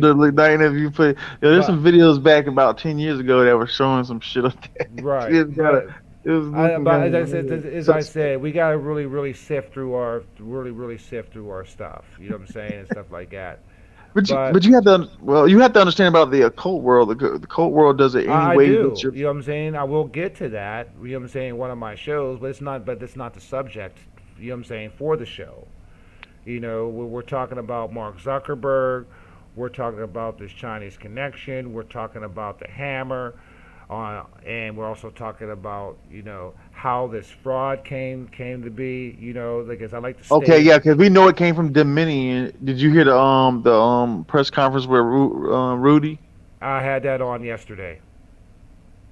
Okay, I guess yeah, because it was on it wasn't on any other news stations, and I had to find it on RT. Yeah, I had. So yeah, I It found was on it. Newsmax. Newsmax showed it yesterday. Well, I saw, but RT got AON. the whole hour and 20 minutes. Newsmax. If it's something like that, then I go to C-SPAN. No, go to RT, man. Russia Today. They had the whole damn thing on there. The whole 20 minutes, hour and 20 minutes. C-SPAN is the best. I think it's still on there now. Because there's no commentary. It's straight to it. Yeah, man, fuck C-SPAN. That's another occult damn media operative too, man. I mean, I'd probably rather listen to Russia Today. If Russia Today is putting some shit up there for the whole damn press conference, And please chill. Please, I'm trying to chill out on the language too. You know what I'm saying? Okay, all right, we gotta. Okay. All right. I mean, I know. I mean, something. I mean, it's okay. This ain't Discord. This ain't Discord, Yeah. and this ain't like another channels on YouTube. Right. You know what I'm saying? I mean, I may cuss a little bit, but I try to do it to a minimum to verbal punctuation. You know what I'm saying? Other than that, Can I say shit? You can say shit. Keep it PG-13. How about that? Can I say F Hey, it no, or something like nah, F it? as I said before, only in verbal verbal Okay, punctuation. like F it that okay F it damn B or something like I can say damn right 'cause I can be saying like okay. a How about damn. this? All right. Okay. Try to be civil. So, all right. okay, so All right. Try to be civil. Keep it. I don't know how to be PG-13. civil right now. Then I will. No, be I'm honest good. No, with we're good. you. Man. I Yeah. just messing with you. All right. I mean, even I have to. I know how to cut. I do radio, man. I've been doing radio years ago, man. I've been doing radio like almost 15 years ago. We had on Right. Blog Talk Radio. But let's stop digressing. I know. Okay. Okay. Yeah, because let's get back on topic. I mean, cause you can't really stay on this topic of Dominion the whole time because we already know what Dominion is and the hammer and the scorecard. And we know what they're doing. I'm gonna tell you what. You wouldn't believe not how too many. much really can You wouldn't believe how many people talk about. you wouldn't believe how many people don't even know. You know what I'm saying? And don't care. I'm sitting there. Yeah. I'm sitting there. Well, yeah, that's true. You know, so we got to sit there and hammer this and hammer this and hammer this. But right now, man, we're just. Even though we may be talking to a wall, it's the few people. If it's one more person, then that's one more person on the right side of history. You know, on the real deal. You know what I'm saying? But anyways, because I don't like to sit there and argue and stuff like that. You know, and like that. But anyways, now I forgot. Now you gave me a Joe Biden fucking moment. Well, my thing is, I'll go back to what we were talking about. You know, see, Zuckerberg paid for people to count the vote. I mean, that's a problem. Right. You know, he paid for some of the Dominion machines. That's a problem. Yeah, that's what I'm saying. That's the problem right there. Because didn't you hear the play in words? Didn't you hear the plain words that he said that he thought that the government should actually do it? I mean, basically, what he did was that he used words for you know what I'm saying to cover his own ass to justify what he was doing. I mean, it's being played. These cars are being played like that all the time. Trader Hood, Voodoo Ninja, what's up, bro? Yep. You know, these cards are. Brian, these stay in the chat room. Yeah, I see. Hold on.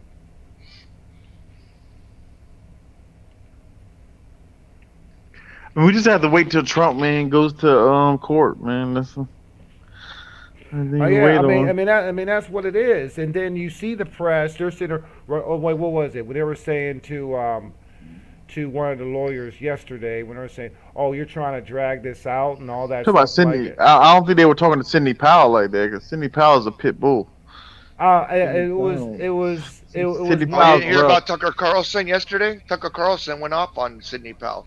Oh, Not on her directly, but was saying that he tried to get a hold of her and they won't talk to him and all. Yeah, because Fox sold out. Fox, all of them had just sold. The whole media just sold out on Trump, man. The whole entire media. But also, I mean, we'll talk about that. I mean, that's because you know what, and I says Tucker Carlson. I love Tucker Carlson. He's a great dude. But also, man, he got to come to an understanding that anything they say, anything they do, they're going to try. They're going to try to flip it. You know what I'm saying? What's up, Bri, in the house? But they're always going to try to flip it. They can't afford to sit there and talk to the press about what they have. Giuliani said it himself yesterday. You know what I'm saying? He said yesterday that well, no, it wasn't Giuliani. Well, it was one of them. You know what I'm saying? It was an hour and 31 minute long press conference.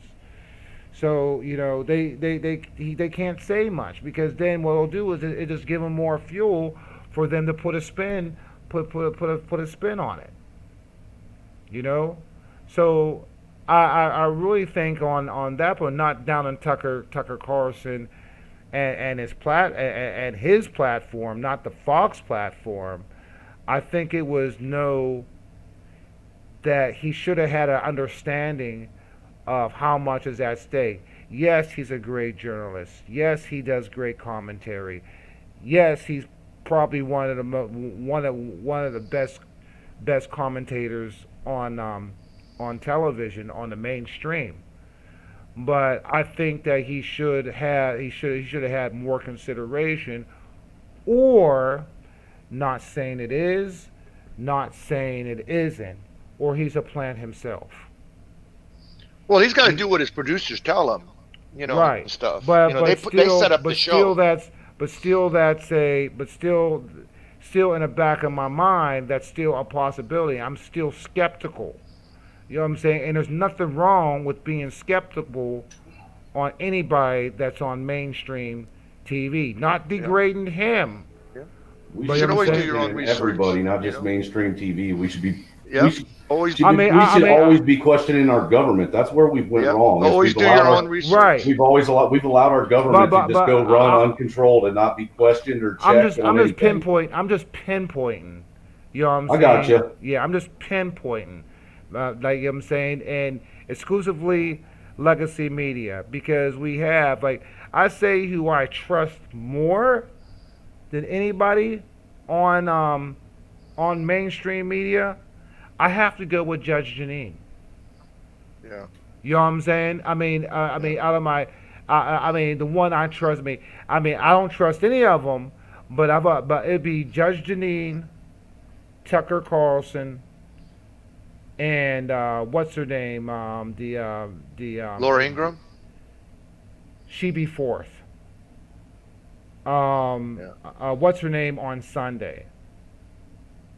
On Sunday? Maria Bartiromo. Maria Bartiromo, because she's that's Fox Business. Yeah. Yeah, because she's pretty balanced, and I like her. So I'd go Judge Jeanine. You know what?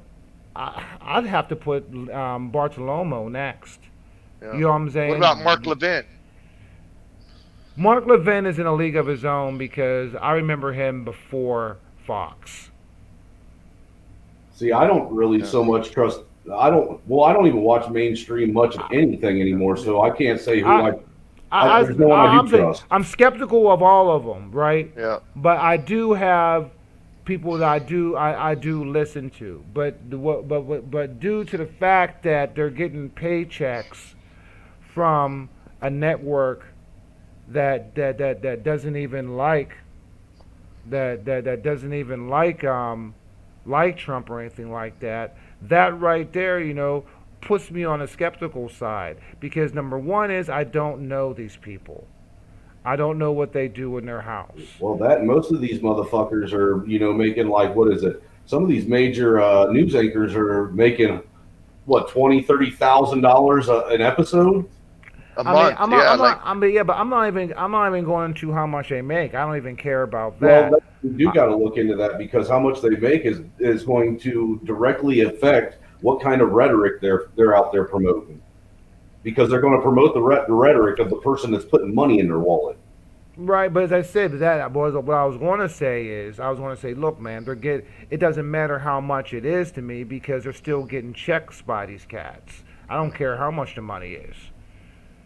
You know what I'm saying? Well, the reason why I say that is because, look, if you got some little, underpaid, assistant to a high-profile journalist, he's going to be a whole lot easier to flip because he's only making, a little bit of money. He may be a freelancer, only making a couple $100 per news article or whatever. Whereas a major news anchor, they're staying right where they're at because their coffers are getting filled. Oh yeah, and by the way, I called you earlier today, bro. Did you? Yeah. My bad. Well, I'm here now. Yeah. No, what you wanted to talk to me about yesterday? Oh, okay. Yeah. Well, if nothing else, man, I'll swoop you up tomorrow. We'll come over to the house and we'll sit and rap then. All right, that's cool. Maybe we'll do a live show from my dungeon. All right, I'll bring my comp. I'll bring my laptop with me. You ain't got to do that, man. You hop on my computer. I don't want to log. I don't want to log in on anybody. I mean, it's just me. Yeah, I got you. I feel you. Never mind. I understand all that personal credential shit. I get you. I keep forgetting that you leave a trail of breadcrumbs once you put your shit in someone else's shit. Yep. Well, that's what we started talking about. Zuckerberg and his Chinese wife. They gave $400 million to buy machines and pay for voter counters. It's like because if they come get me, I need y'all guys to come rescue me. Jesus. Fight for me, dude. They're gonna come get me before they come get you. I promise. I promise you that. They're coming for me before you, brother. So you got nothing to worry about. I already have something in my house. So we were talking about how we don't agree with Sorry, John, you were glitching out. You're going to start that over. Oh, I was just saying that we were talking about how it's not right for somebody to give $400 million to pay the salary of people that are going to count the votes and to pay for the machines and all that. A private person shouldn't be involved in giving money like that, especially Zuckerberg. And his wife is Chinese. Right. I'm trying to find. I don't trust that. I don't trust that guy. I don't trust Zuckerberg at all, man. Period. Yeah. Nobody's good. I mean, if you talking about Fuckerberg, you should gotta say Fuckerberg. But because if he can, the way he messes with Facebook, he messed with the machines. Yeah, we're being censored. We're being censored. Yeah, as I said, he's talking about. He was talking about the security of the. He was talking about the security of the election, right?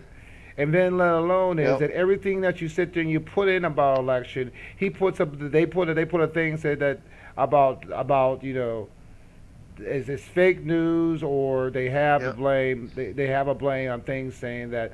Oh, the election goes by strict guidelines. Well, if the election is going by strict guidelines, then why are you saying that Biden is the president-elect when it hasn't been voted by the Electoral College because of all because all of these blame lawsuits coming in. Yeah.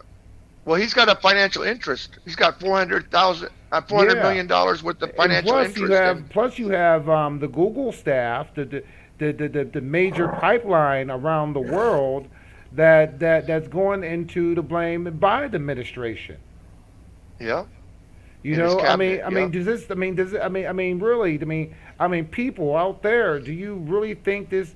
Do you really think this is right? Do you really think it makes sense? Or see, well, here's probably what they'd say. Oh, well, I think it'd be, how am I going to word this? I think he goes. I think it would be plausible to have people from the big tech industry to actually be inside the government. You know, and then they'll justify that on their own stupidity. I mean, they justify stupidity they justify stupidity with stupidity, and I can't really, fathom that. You know, it's like, is this how low that we are? Is this really how low we are going? You know, and all that stuff like that. Same thing with the like when we were watching that thing with Kelly McHenry, and far as I'm concerned, like when we watched that blame press conference, you know what I'm saying, with Kelly, I go, there's one question that I do have. Okay, it's like, is this vaccine going to be implemented voluntarily or involuntarily? I mean, that's a question. If I was a reporter sitting there inside the White House, you know what I'm saying? That's the question I would ask. Not dogging her or anything like that. You know what I'm saying? But I wish she's open in other things. You know what I'm saying? And she didn't volunteer that. But at the same time, as I'm listening to these press conferences and stuff like that, and watching these press conferences, because what y'all saw, I saw for the first time. Hold on, I'm on camera. Right. You don't want to be on camera, I know that. No, I don't. And what's on my mind is that why wasn't that question asked? Because these are the questions I would ask. I just want to go lay down. All right. Like you just want You feel me? Yeah. All right. You know, Love you. Love you too. No, I was talking to you. I know. You just kept cutting me off, so I don't know how you heard me. I wasn't talking to you guys. Oh, you don't love us? In a different, totally platonic, not gay way. Oh, with all the gay shit you say? Fuck you, dude. Eat shit. But anyways, on the for real, you know, I mean, yeah, you have these reporters, you have private reporters and stuff like that, but I still don't think these reporters are asking the right questions, the questions that I want to know. As a citizen of the United States, want to know, is this going to be voluntarily or involuntarily administered for these vaccines? The reason being is because these are questions that should be asked by the press if she didn't, because there could be an excuse for her that that didn't come to mind. I'll give her a benefit of the doubt because I don't know what's inside her mind, because I tell you what, having a job as a press secretary, I know this is a lot of information that I can't even handle. You know what I mean? And also anticipating questions and stuff like that, and also the types of questions that's asked to her different days. So in one aspect, I don't put her at fault, but on the other aspect, I do put her at fault because it's some things that should be known because it is a plausible question. What do y'all think on that? I didn't hear anything you said because I was looking for something. What I'm saying is with Kelly McKinney. Well, you know, I heard Trump already talk about that, though. You know. Right, but I'm saying putting myself in a reporter perspective. I know Trump said that, but me personally, I would like, since she is the press secretary and that is her job, I would like a little verification on that as well, not just from him, but for her, because she is also the voice of the president. As I said before, I gave her the benefit of the doubt because all the blame information that she has to sit there and come out. I do. I mean, I understand that. I wouldn't want Kaylee McEnany's job. I Pardon really me? wouldn't. I said I wouldn't want Kaylee McEnany's job. I would not want it at all.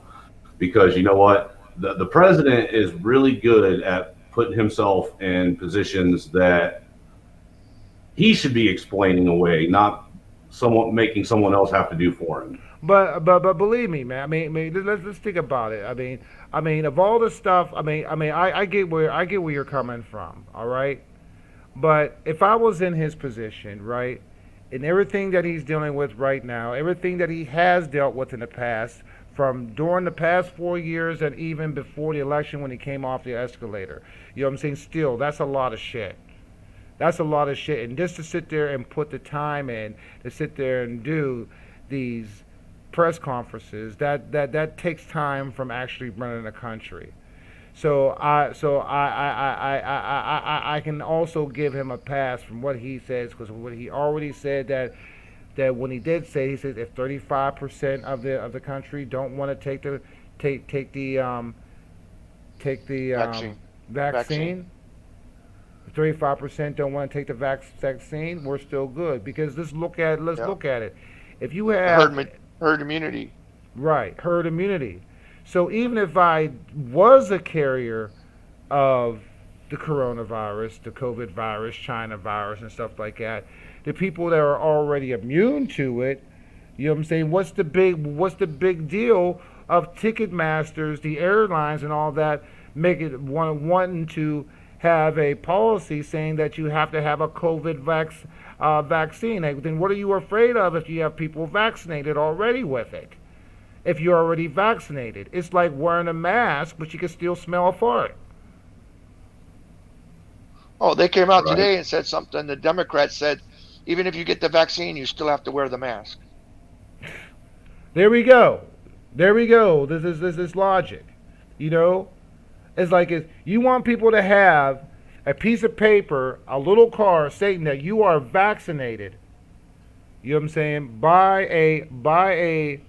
a virus, someone that doesn't take the vaccine, but you're vaccinated, you're immune to it. What are you afraid of? You know, what are you afraid of? Go ahead, yo. What's that? Here, check this out. This is basically Mark Zuckerberg admitting of using election interference to prevent election interference. Oh, all right, roll it. That's you. Oh, I got to turn the sound on. Yeah. Hey, I'll be right back. Hold on. Okay.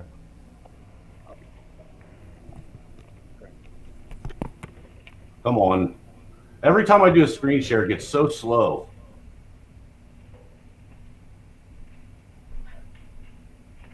There we go.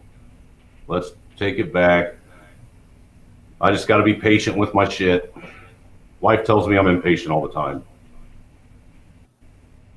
We work to remove false claims about polling condition that might lead to voter suppression. Do you hear that? We partnered with Reuters and the National Election Pool to provide. Let me play that back again. What you just heard. Voting information is posted by candidates on both sides. Additional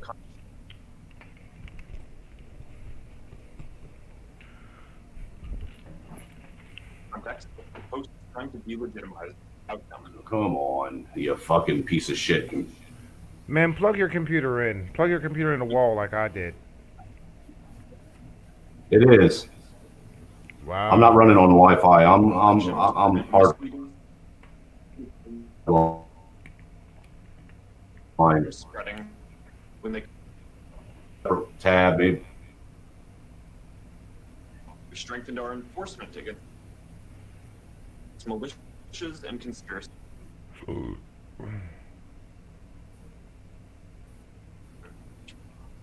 Hold on. Do it this way. See if maybe that's what the problem. Come on. There we Prevent them from using our platforms to organize violence or civil. Jesus Christ.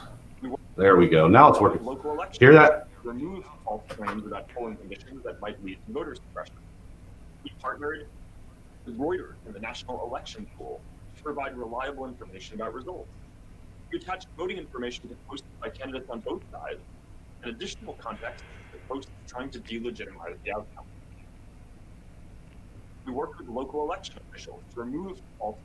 We worked with local election officials to remove false claims. Okay. About polling conditions that might lead to voter Yeah. Reuters and the National Election Pool. They partnered with Reuters and the National Election Pool, which is the mainstream media. Right. Provide reliable information about results. We attached voting information to posts by candidates on both sides and additional context to posts trying to delegitimize the outcome.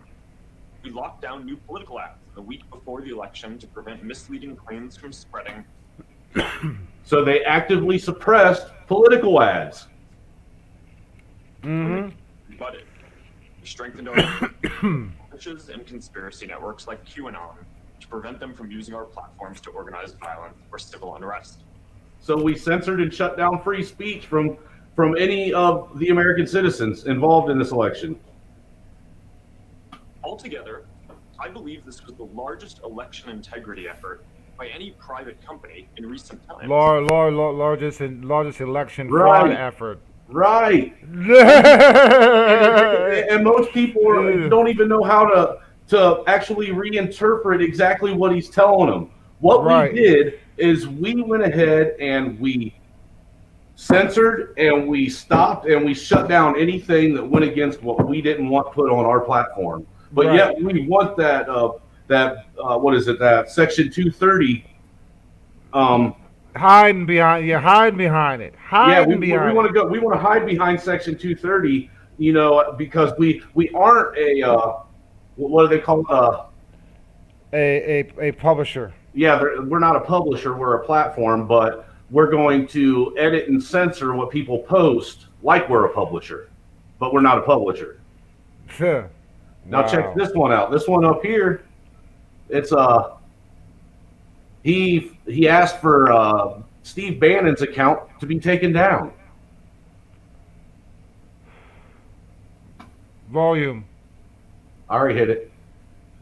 I'd be happy to follow up afterwards. We try not to take down his account. Sorry, I didn't hear that. Will you commit to taking down that account, Steve Bannon's account? Senator, no, that's not what our policies would suggest that we should do in this case. I'd be happy to follow up. And if you watched any of the Senate hearings, that was his answer about everything. I'll be happy to follow up. I'll be happy to follow up. Yes. Nobody gave a direct answer about anything. I mean, I will say one thing. Zuckerberg was more honest than the douchebag right there that fucking runs Twitter. Oh, well, yeah, I know what you're talking about, man. That dude, I mean... He's Go ahead, I didn't mean to cut you off. He's a dick, man. He's such a smart ass. Even his tweets, man, it's just being a smart ass. It sucks. It really does. It really sucks that he's a smart ass about that. But well, see, the thing is what were you on last night when I shared that other? No, you weren't. You'd been off. Let me. I'll pull up this other thing too that I want you to watch that someone had posted yesterday, or not yesterday, a couple days ago, and it goes into some things about Trump that. I mean, I think even you can appreciate, and you'll sit down and entertain actually pondering on. Okay, and it's nothing to be defamatory towards me personally, be defamatory towards anybody who is a Trump supporter or anything like that. But at the same time, everybody that's on these panels, they know how I feel. about Right. Trump. You know, so let me get on here real quick. I got it pulled up. Let me give you the screen share.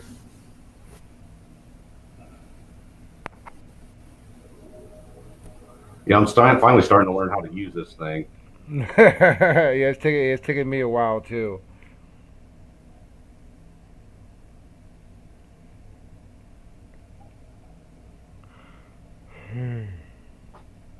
Yeah, let me know when you got me on there.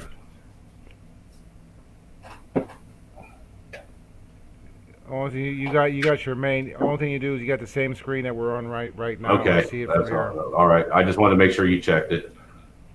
That ain't the one. Here we go. You seeing what I'm seeing? Yeah. All right. All right. Go ahead. Funding. And Trump is supporting Bill Gates when it comes to the corona hoax. Hold on. Let me go all the way back here. And supporters. Trump pushes Did you hear that? This is the real truth about President Trump from a disgruntled voter and former supporter of Donald Trump. This is his opinion of what's going on. President Donald J. Trump from a disgruntled former voter and supporter. Trump pushes COVID-19 as a real thing, even though there's zero evidence it's even real. Trump supporters don't care.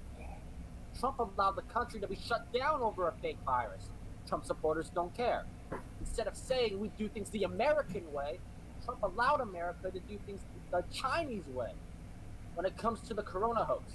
And Trump supporters are okay with this.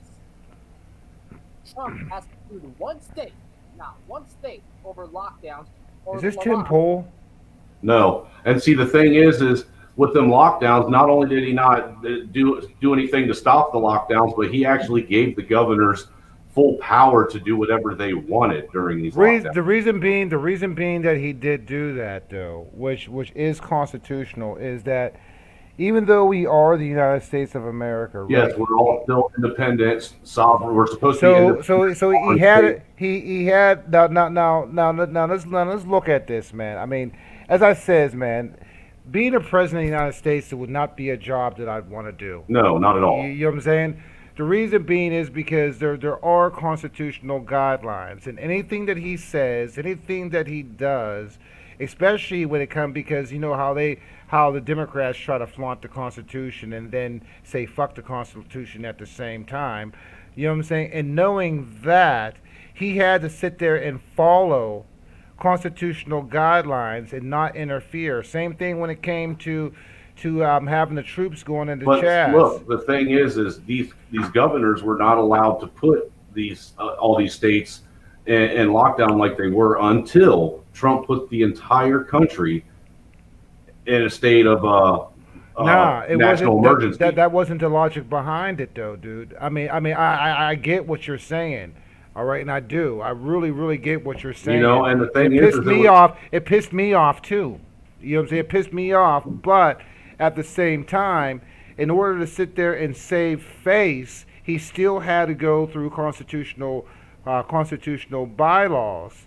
Well, what I'm saying is that he wouldn't have had to have done that if he wouldn't have put the country in a state of national emergency, because that was the first time in American history that the entire country has been under a national emergency. But we don't know everything that we don't know. You know what I'm saying? We don't know everything out of state. What I can assess is that if I was Trump, from what I have learned, from what I have paid attention, I'm not saying Trump's a god. I'm not saying Trump is Trump. Trump's. I mean, he may not have agreed. Have you ever had to do something that you didn't agree with? All the fucking time, man. Right. You know what I'm saying? So let's put ourselves. You know what I'm saying? Believe me, I fully understand what you're saying and what the point you're trying to get across. Right. But what I am also saying is there are routes and specific powers that are granted to the executive to make it a little bit harder for things like this to happen. But then here we go again. Number one is he also had You know that he was also that it was he they did because they did you see they did this on a all this stuff came down on an election year. You got to also put that into consideration. You know what I mean? That all that was put down on on an election year. So that being said, you know, I mean you're walking on a you're walking on a tightrope with metal with glass shards and salt. Well, well, you can say that, but look, the dude just came off of a fucking impeachment anyhow, so. But still, but look at all the dumbasses and the dumbassery that's actually happened. But let's go ahead and we'll listen to the rest of a little bit more of this, man, and we'll discuss some more of the shit that he says. All right. Of our constitutional rights. Trump supporters don't care. Trump is pushing a vaccine for a virus that doesn't exist, that Bill Gates is funding. And Trump is supporting Bill Gates. But Trump supporters just don't care. Trump says he's going to use the military to force a vaccine on the population. Trump supporters don't care. Trump asked. I've seen this. Okay, I remember seeing this. I looked at this. Okay, I remember seeing this. Have you seen this? Yeah, I remember. Yeah, I saw this. About a few weeks ago. Yeah. And a lot of the stuff, it's a lot of stuff that makes sense, dude. And you got to really think about it. It does. He's threatened to use the military to force a vaccine. The whole thing where he went all in on DACA, which completely goes against. That's destroying our economy. But it goes back to my question. All right. That's why I sat there and said during that Kelly McAvane press conference, why didn't the reporters just ask this one simple question? Because all the reporters care about is whether or not they're going to admit if Trump is racist or not. That's all they care about. Right. That's all the mainstream wants to push. It's racism, hate, divide. They don't want to actually talk about real issues. Right. And but that's what made me mad. Well, I ain't gonna say make me mad, but that's what made me concerned. You know what I'm saying? About what he was about. I'm sitting there. That what he was looking, what he was saying about what was happening with the press conference. You know what I'm saying? That right there is the thing that made me upset. That even though we have these different press organizations, they're still not asking the right questions. And that's what pisses me off, because if I'm sitting there inside them chairs, I want to ask the questions that nobody else is asking. I'm so tired of hearing 6 reporters ask the same question over and over and over and over and over again. Right. And there's more things I want to know. Like, dude, you're telling me only thing you're doing is asking the same questions, and it's repeating the same thing over and over and over again. Over and over and over and over. And I'm like, dude, a new question, please. You know what I'm saying? Okay, we already know that there's fraud in the election. We already know, you know what I'm saying, about Dominion. We already know that a blame vaccine's coming out. We already know that you know what I'm saying? But I would like to have verification based on what Trump has said, or else I could say, or does it still stand? You know what I'm saying? Right. You know what I'm saying? Does this still stand? Is this based on a voluntary basis or involuntary basis, even though it is being distributed by the military? Is this voluntary or involuntary? Well, if you go by what that general's press conference was all about, he said it wasn't going to be a voluntary thing. It was everybody's going to be forced to take it. You don't have a choice. I didn't hear that. You know what I'm saying? Because I watched the press conference. He said if 35% of the population doesn't take the vaccine, we're still good. Quote unquote verbatim. That's what he said. Then the press came out with all their bullshit fucking questions that they basically ignored. They took the snippet of that like they always do, you Right. know, and made it into like that, and even the independent media the same thing because everybody got their own spin on it. Hey, you know And what, man? huh, We're at war right now. This is war. It's a soft right. war right now going on. This is a psychological war going on right now before the We physical war Right, comes. we but these Jedi mind tricks are not working on me because It's like that's putting the why. frog in the But It's feel like putting the frog in the damn yeah, pot. You this is keep why turn I up go. This slowly, is keep why I turning up. go straight to C-SPAN because there's no commentary. There's nobody putting their blame. There's nobody putting their 10 cents into it.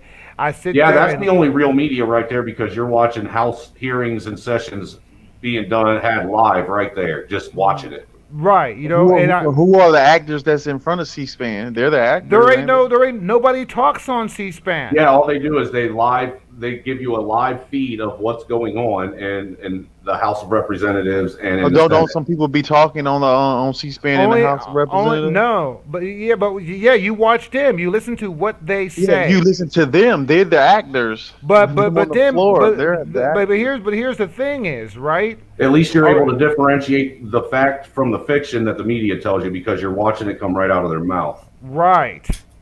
You know what I'm saying? Without no commentary. You know, because You that's all mainstream news has become now is commentary of what's going on in Congress. right. It's And the only called way, yeah, Operation Mockingbird.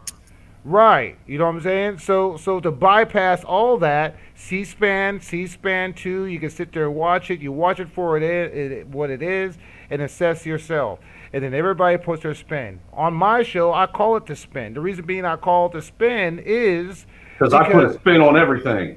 no, I don't. I mean, it's not that I'm putting on a spin. See, It's just that you know I'm going by what is heard, and I do my best to do it in a very non-biased context. Right. big, big. Even though you may not be a journalist or whatnot, you still like to try and have some kind of journalistic integrity with the content that you're trying to put out there. You want to be fair and balanced and unbiased about the shit.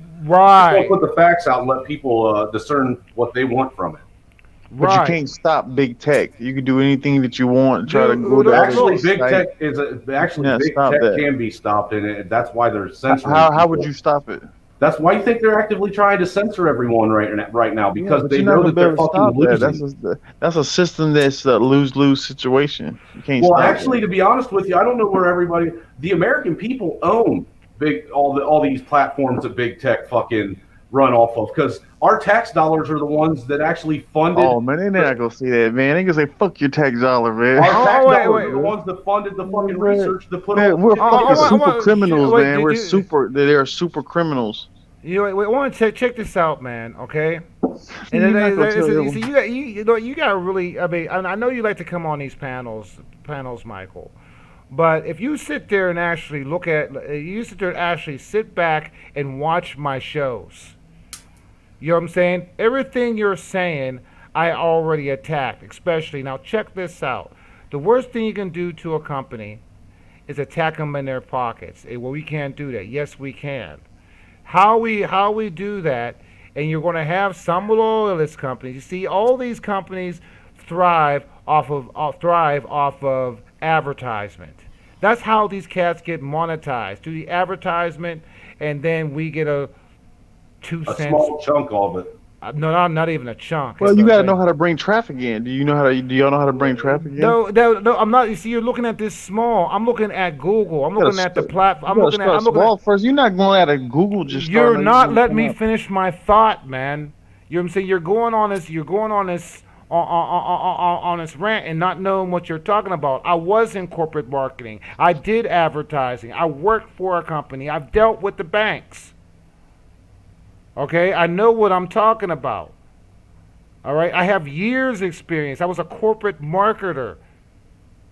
All right, advertising, eyes seeing the channel. This is why I'm not doing Patreon. This is why I'm not doing Cash App or anything. Why would I want to sit there and instantaneously put a cash app on my show when I got right now I got under 100 blame subscribers? You know what I'm saying? It doesn't make sense for me to put up a cash app. It doesn't make sense for me to put anything up because number one is I don't have enough eyes to advertise even my shit. I got over 600 designs of shit that I fucking made. I have them. You know what I'm saying? But what's the point of me putting it on there right now when I don't have enough eyes? Now think about this with YouTube. When you have your own platform and stuff like that, when these cats sit there and have 50, 60,000, I mean, shoot. I mean, I won't start until I at least have 10,000, 5 to 10,000, well, between 5 and 10,000. That's when I'm thinking about putting out merchandise. Because let alone is it'd be more plausible for me to do that. But right now, out of under 100, I mean less than 100 blame subscribers, why would I think about, or under 5,000? Why would I think about putting it up? 1,000, 2,000. Okay, you could start a super chat. Okay, after 1,000 subscribers, a super chat. All right, 2,000, 3,000, 4,000, around there. Okay, I may put one thing of merchandise out there. Okay, not looking to sit there and sell a lot of it. That's why a lot of these content creators are going to that platform that Dan Bongino set up, because he monetizes you and you're allowed to super chat and all that shit right as soon as you set up your platform. Right. You know what I'm saying? I got mine. I just haven't uploaded my shit yet. You know what I'm saying? As I said. And from what I understand, it's actually picking up quite a bit of traffic too. Right. You know, so now let's look at YouTube, right? What funds YouTube is advertising. If the eyes leave YouTube, right? If everybody goes to like Rumble and all that stuff like that, the advertisement companies are going to leave. All right, these advertisement companies are worked by agencies. The agencies are the one that monitor monitor our platforms. Okay, that monitor YouTube. You know what I'm saying? Advertising, commercials, and all that stuff like that. You know what I'm saying? If the eyes leave, YouTube doesn't get no money. If the eyes leave Google don't get no money, because these advertisers want to make money and it will follow the money. Yes, you will have the loyalist corporations that are loyal to this blame tech supremacy.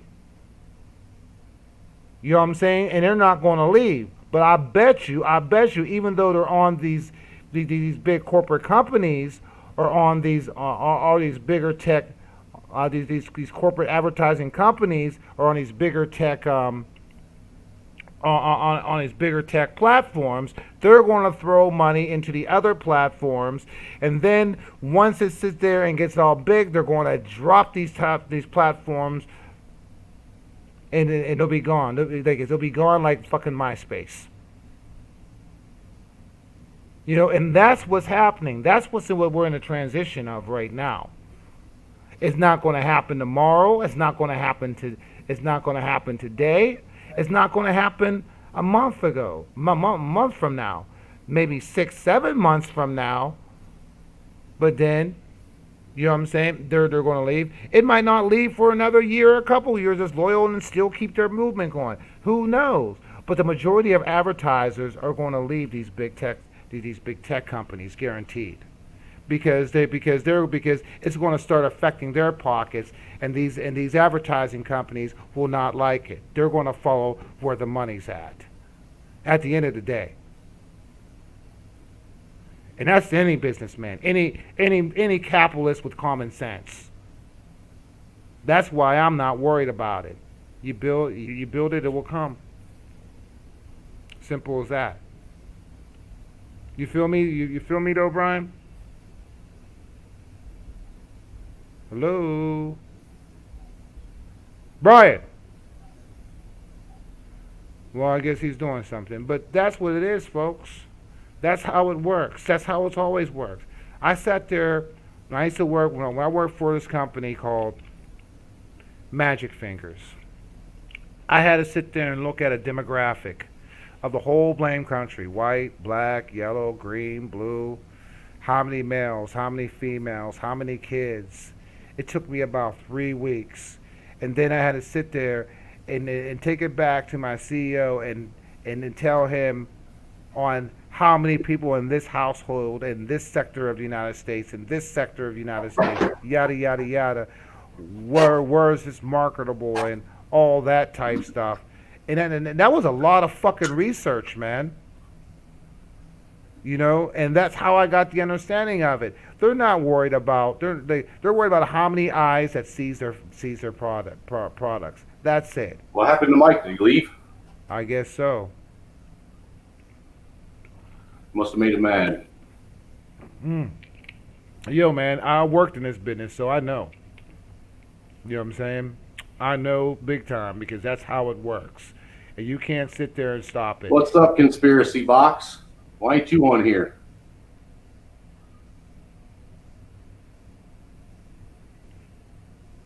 Where's he at? Grace of God. There, man. Where's you? Where you at? Are you out? Is he out and moving or something like that? I guess he's up and moving. But you see, a lot of people don't. Brian. A lot of people don't understand how what corporate marketing is about. It's a big fucking creature. Well, yeah. Corporate marketing. It's not advertising as most people understand. Right. It's not. You know what I mean? Shoot, I didn't understand it. Only reason being that I understand it is because I was doing it. Well, get on here anyhow, even though you got a jacked up phone. I was doing it. I understand that. And because everybody in generalization, everybody in generalization, you know what I'm saying, is in it for the money. Right. Everybody's a capitalist. You know what I'm Right. saying? And capitalizing off of and as some like what Mo said, I don't need Trump to move my platform. He just got into it at the right time to move his platform. You know what I'm saying? It's a hit and miss. It's a hit and miss, or hit, miss, and wait and keep on doing it until it comes. Those two only. You know what I'm saying? And stuff like that. Try to make your niche and all that stuff like that. You know what I'm saying? But it's not that he sat there and didn't give credit to Trump. You know what I'm saying? Because of course. The man went to the White House twice. He got to be in the White House. Hey, hold on. Conspiracy Box.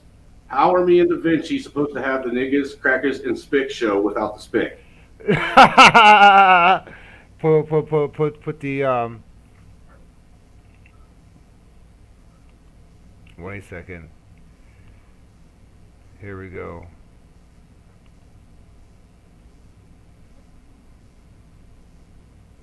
He said laugh out loud. Well, get on here, man. We're missing the third, the third musketeer. We don't want your spirit. We want your body. Niggas, crackers, and spick, so am I. but people gotta understand and understand the marketing of this, man. Marketing is a verb. Marketing isn't a noun. You know, Right. You know what I'm saying? And this is what people gotta understand. Marketing is a verb. It's an action. You know what I'm saying? The market is a verb. But marketing, and people got to understand what supply and demand is. Okay, you can have a supply, but if you don't have a demand, then how are you going to make money? What's the logic in making money when you're not in demand? You know what I'm saying? So right now, this is the process of supplying and creating a demand. You know what I'm saying? And then people got a misconception of what demand is. You know what I'm saying? Demand is that they want it. No, demand could be the point is just that they like it. You know what I'm saying? There's not really a in a corporate and a marketing world, from far as I can see. You know what I'm saying? Demand is a very, very general form. it's an it's like an abbreviated it's an abbreviate general action and reaction. You feel where I'm Right. coming from? You know what Yeah. I'm saying? Action and reaction, and it can be a plethora of things. You see, apparently Georgia certified results for Biden today. Huh? Georgia has certified their election results for Biden today. Oh yeah, but I heard that they were trying. Yeah, but also at the same time, they were talking about. Oh, thank you, Mario. And at the same time, I heard some of them trashing Lindsey Graham because they don't want they something doing with the votes. They're What am I, still chopped liver, Mario?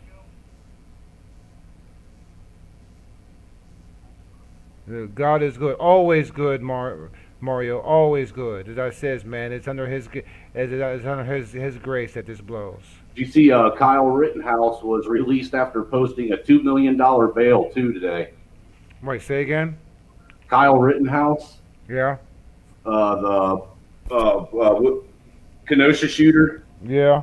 was released after posting a $2 million bail today. Good, very good. Yeah, but he had to post $2 million while all these motherfuckers that are burning down cities all across the fucking country are getting released on OR.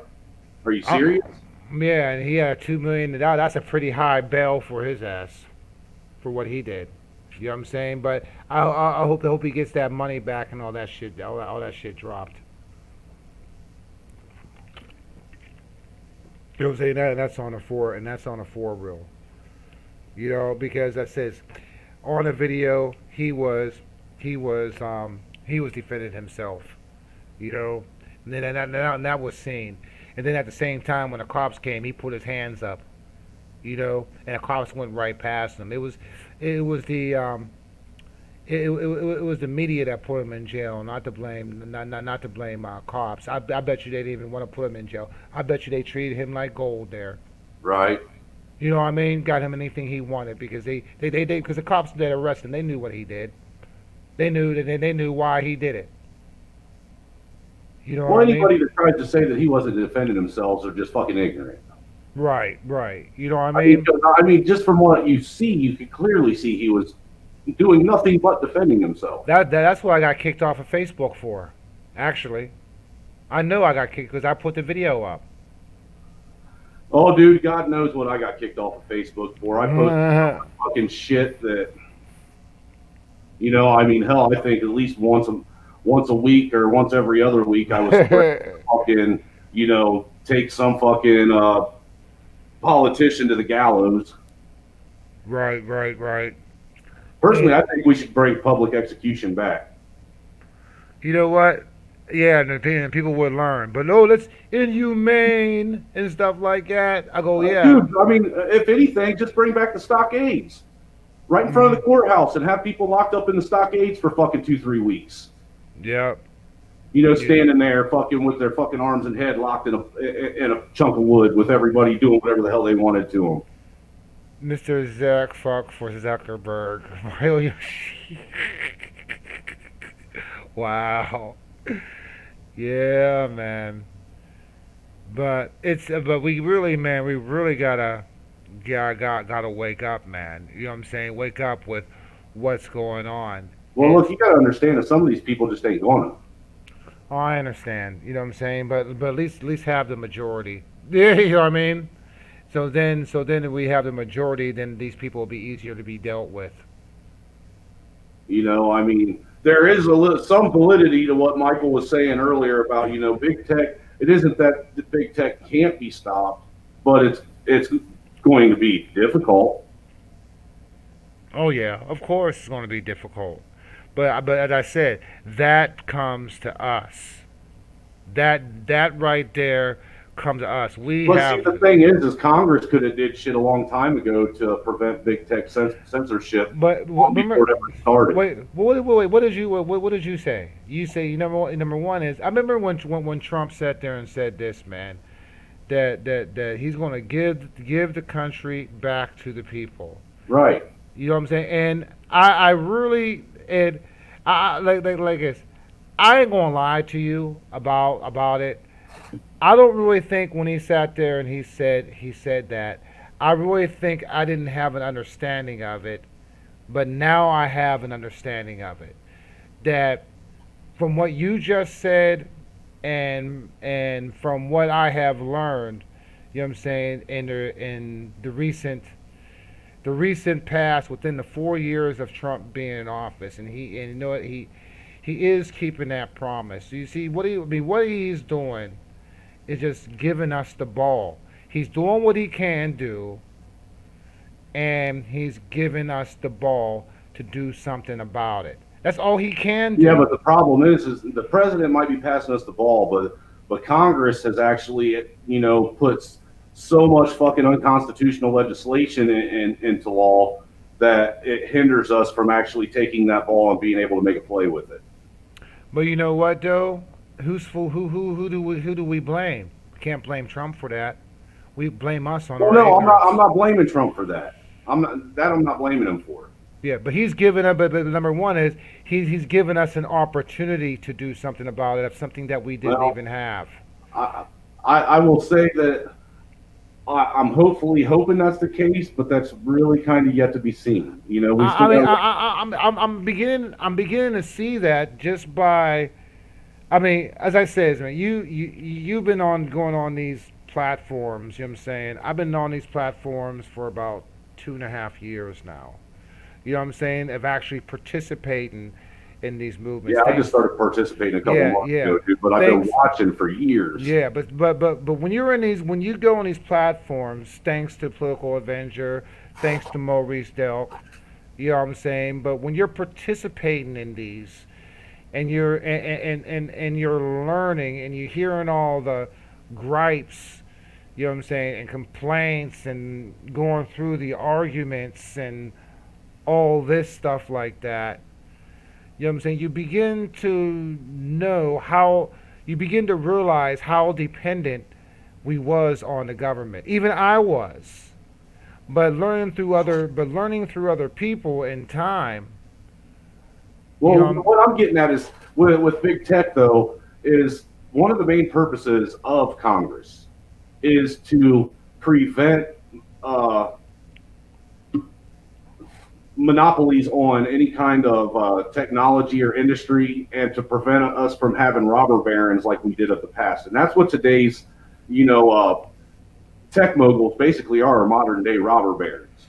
But still, what it goes down to is, like, it's number one is who we just sat there. They got our vote. They got our vote on projecting their mind games, and we fell for it. So still, who's at fault? I get that, but at the same time, we got to. Congress needs to start doing the job that they're elected to do. They're not supposed to be writing legislation that makes you and I criminals. They're supposed to be writing legislation that prevents big industry, big corporation, and big tech from monopolizing on the on the little guy. That's but where the big tech, the big industry, and where's all their backdoor investments going to? Who's making money off of it? They are the people that we elected in. Well, that's because we've allowed them to go to Congress or go to lobby on these motherfuckers. We could sit there and talk about this till we're blue in the face. Well, and I get that, but some people just don't understand what's going on, and it's got to be talked about. So they, not everybody is educated on how government and how the system is supposed to be set up to work. Because they took civics out of schools. That's why. So unless we talk about how it's supposed to work and how it's supposed to be set up, people are going to be ignorant and blind and think that what's going on is okay. You're right. And You're right. You're right about You're definitely right about that. I mean, I see where you're coming from.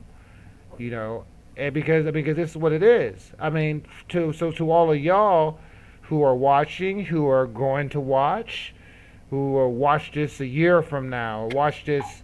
Well, I hope it's not too late a year from now. But those who watch this, that have watched this cast, you know what I'm saying? That Trailer Hood, he's right. He's right. We got to stop depending on the government. That really, we got to sit there and know who these people are, personally. You know what I'm saying? Where they're at and they're standing morally. What's up, conspiracy? You gotta bring your ass on this mug. Jeffersonian ideology. I can get that, you know.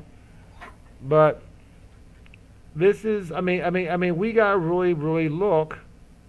We gotta really look for, um, look at who we are actually voting in. You know, And why we're voting them in. and why we're voting in, And we need to hold them accountable for while they're in there. What are they doing? What kind of legislation are they writing? What kind of laws are they passing? You know, what are they doing with tax dollars? Are they just squandering tax dollars away? I mean, Christ, we need to start asking why the hell we don't have a fucking itemized budget that the American people can go over every year. Right. Because that's our money that they're spending, and we are entitled by law to know where our money's going. Here's what, and I want to see if you agree upon this. Now, I wrote this on my other Facebook. I wrote a lot of stuff on my Facebook, so I'm glad I'm podcasting, and this was talked about, right? And okay, and this is and this is where what I'm with. This is where I'm with Bernie Sanders on. Okay, which he does have a good idea. Minus he's a socialist. No, but I say he does have a good idea in a sense. I'm saying because I'm not socialist whatsoever, but I do believe there should be a flat tax. All right. I thought that was wasn't that Ted Cruz that was pushing the flat tax? I think. But I think he talked about it a little bit too. You know what I'm saying? At one point in time. But And this Bill is how Howard was the first person to ever talk right. about flat But here tax. but here is my idea. Here is my idea on a flat tax. Okay? And I had a lot of time to sit there and think about it. It makes sense. Right. The way I would do a flat tax is I still wouldn't tax like food, utilities, and all that. But right? Go ahead, sorry. Right. I wouldn't do that type stuff. Actually, the stuff that's actually food, shelter, and water. I don't believe that stuff should be taxed. Even phone bills, I don't believe that should be taxed. Buying a phone, I think that should be taxed, but the phone bill shouldn't be taxed. No, you know what I'm saying? I think everything should be like a flat rate. All right, because we all have to communicate, we all have to eat, we all need utilities and all that, so all that shouldn't be taxed. The two things that sit there and come to mind for me is I said, conspiracy box. Right, but as I said, this is the idea.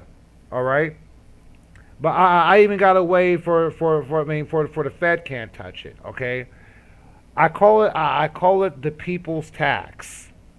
Okay, and the people's tax is anything that you buy. There's 300 million people here.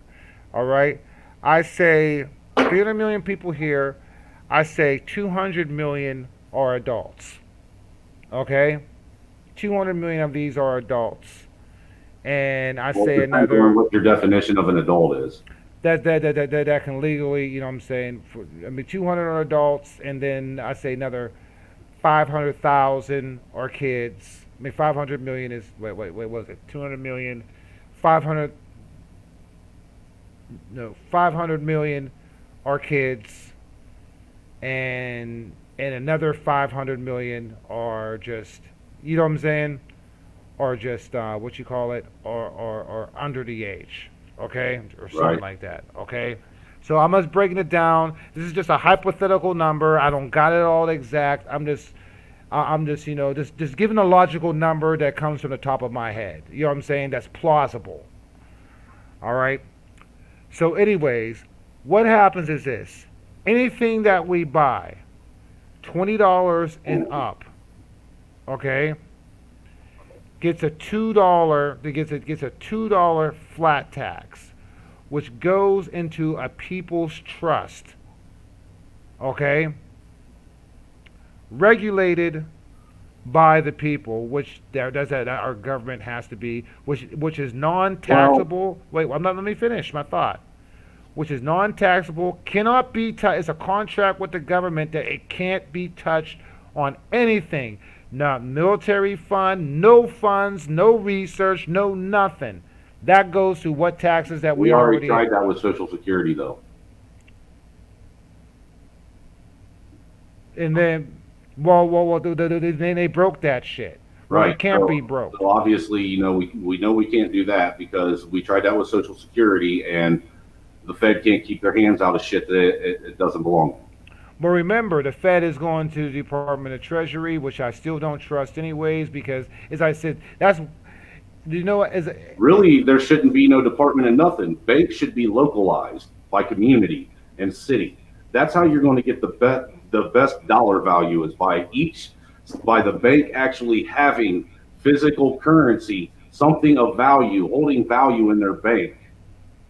But the reason being is, but what I want this federal tax for, I mean, what I want this flat tax for, is for medical care and education, because Well, here, I understand your flat tax, but let me throw it at you like this: instead of doing like $2 and doing different increments like that, because that $2 across the board, If you buy a brand new car with all the taxes and stuff like that, there's a $2 flat tax.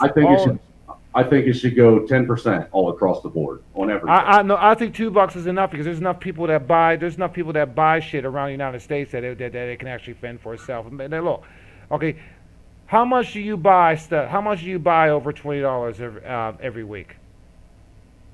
Over $20? Yeah. Shit, every one of my bills are over $20. Okay.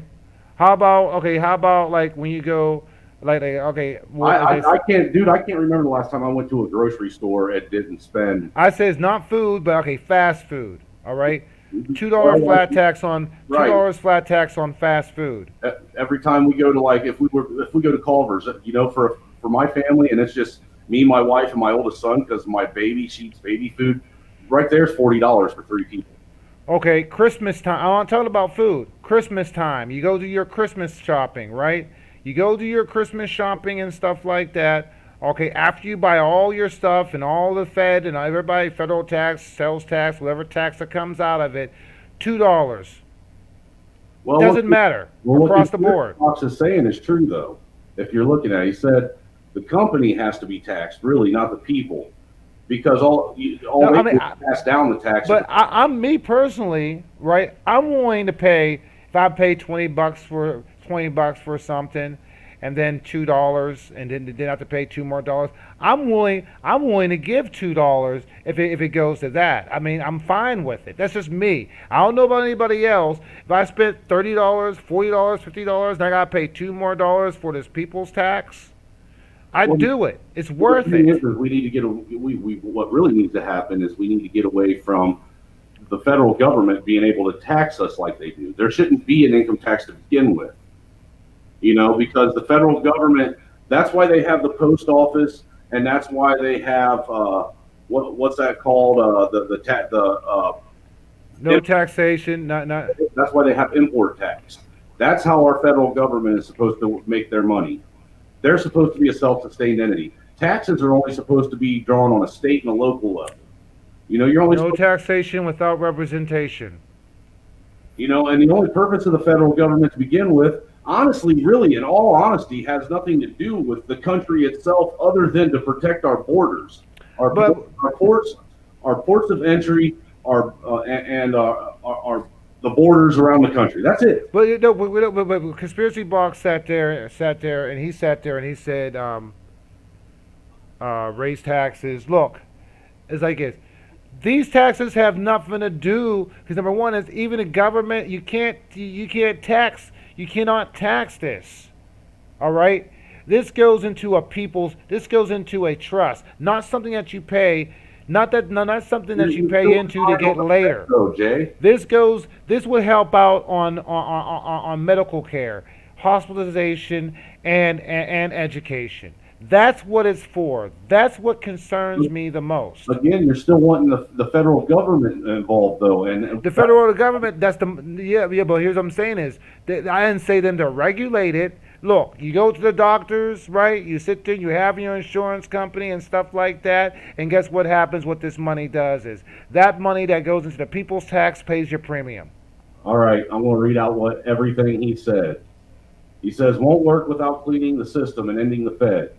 Exactly. Be taxed, but they typically just pass down the tax in the price of goods of service. That is what inflation is. But that's something. But that hold on. That's why a gallon of milk is up to $5. Corporations only mind the profit margins. They will raise prices and fire people and cut corners in quality and safety to keep their bottom line. Raise wages, raise price of goods and services. Raise taxes, raise price of goods and services. They never reduce the profit projections, so everything goes up.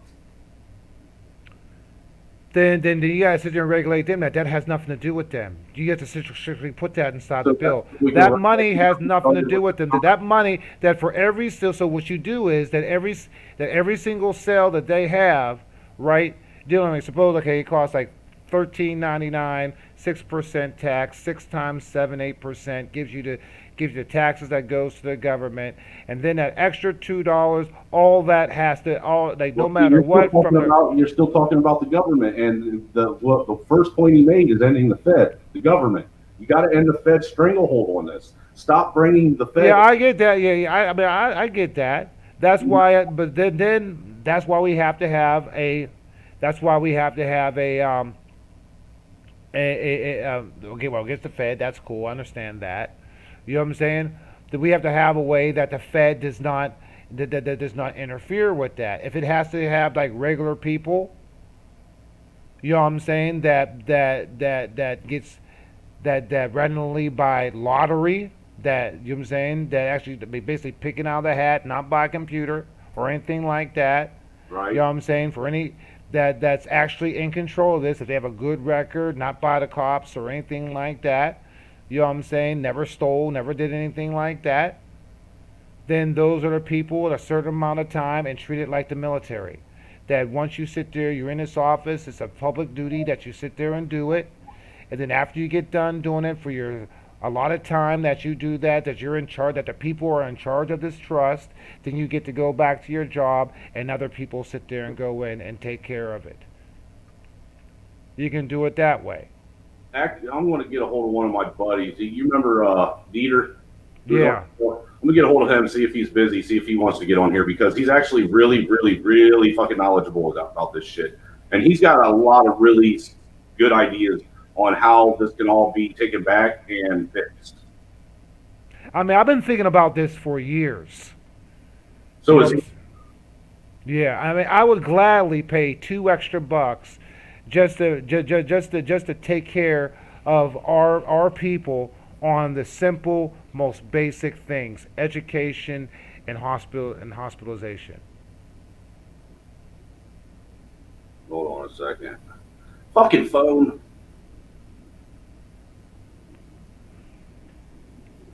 Damn it, just get your ass on here. Get your ass home, bro. Yeah, You know, I need to talk to him anyhow because I cleaned out an area for him.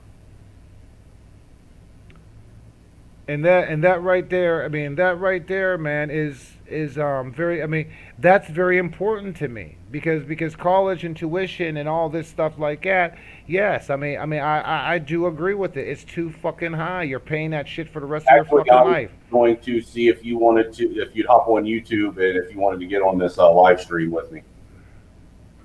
Okay, you send me the link and I'll hop on here and working. Yeah, I'll see what I can do about sending you the link. I'll have to have Jay send it because all we're really talking about is basically ways to fix things. And me and you talked a lot, and like I told him, you've got a lot of great ideas on how shit can be changed. I appreciate you saying that, man. I'll try to honor that to the best of my ability. I am, however, in the middle of something, so I'm going to try to wrap this up and then I'll hop on it. That's cool. Yep, later. Because I mean, that's my biggest thing is hospital care, dental care. How do I that share stuff. your link? Copy and paste it. Okay. to his Facebook. He never got me on Facebook or.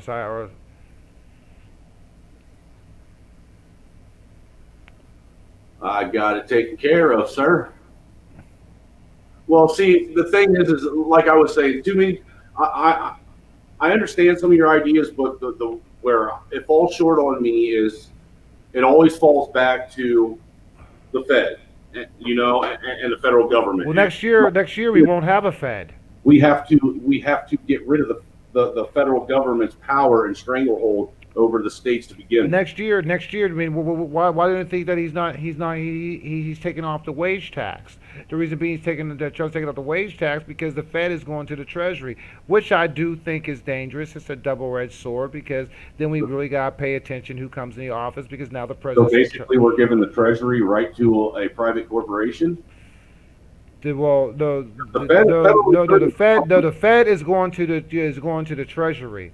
Actually, in 2021 that starts. Okay. And I'm very cynical about that. Listen, man.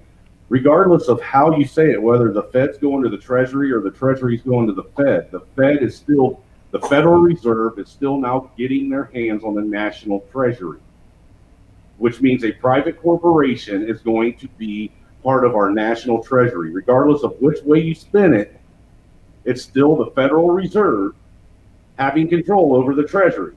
But to my understanding, though, right, that because what Trump's trying to do is what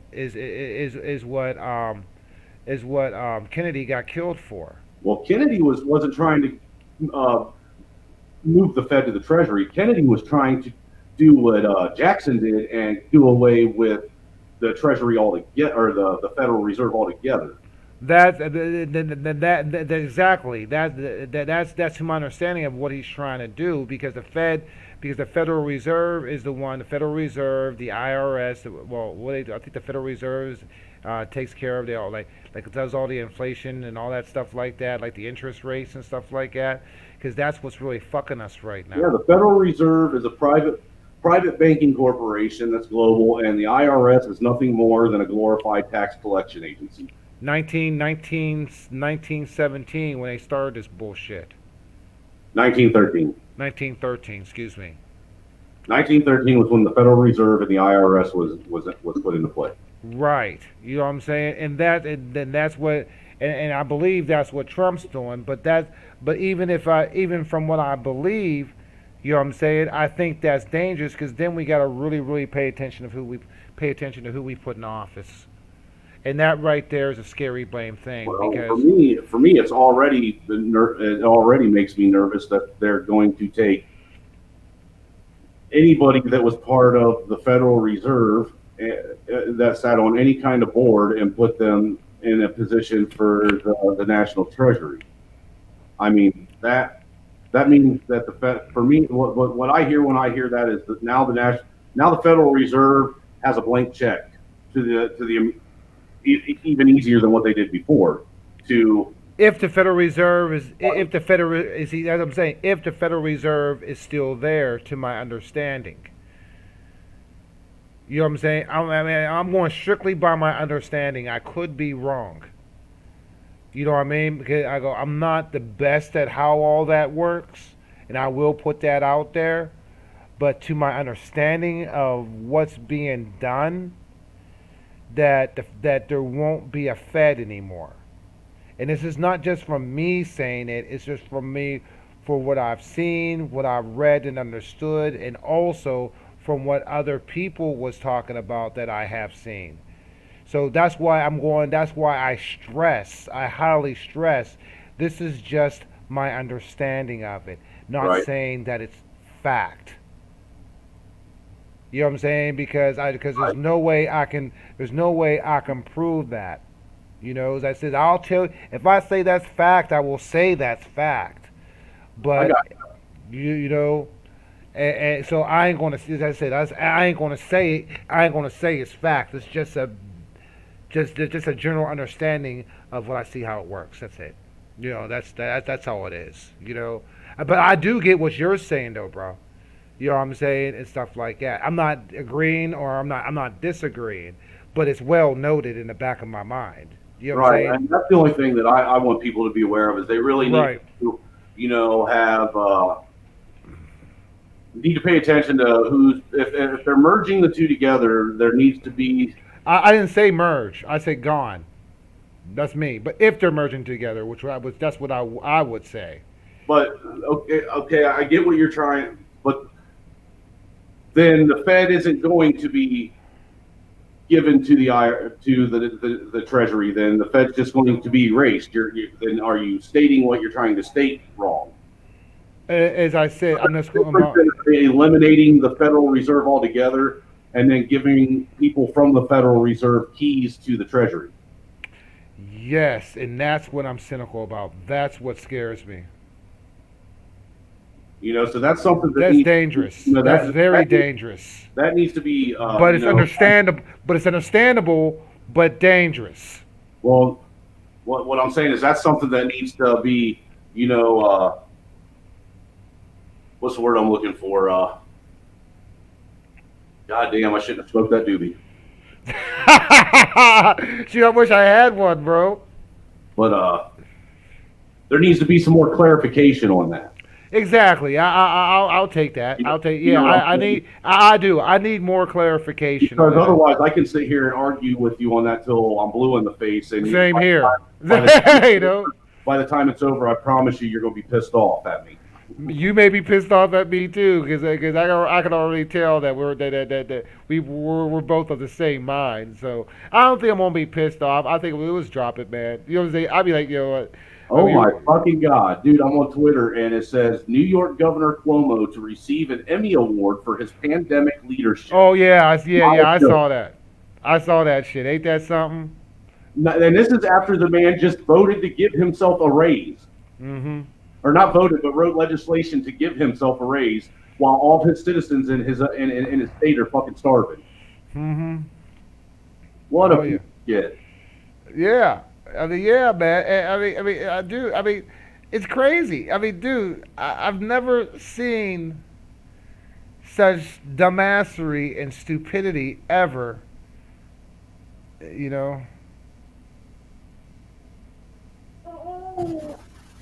What's going on is nuts. It's insane. Right.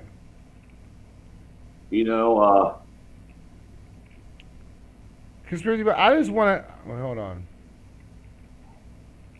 On this, I'm going to watch it. You know what I'm saying? Watch what?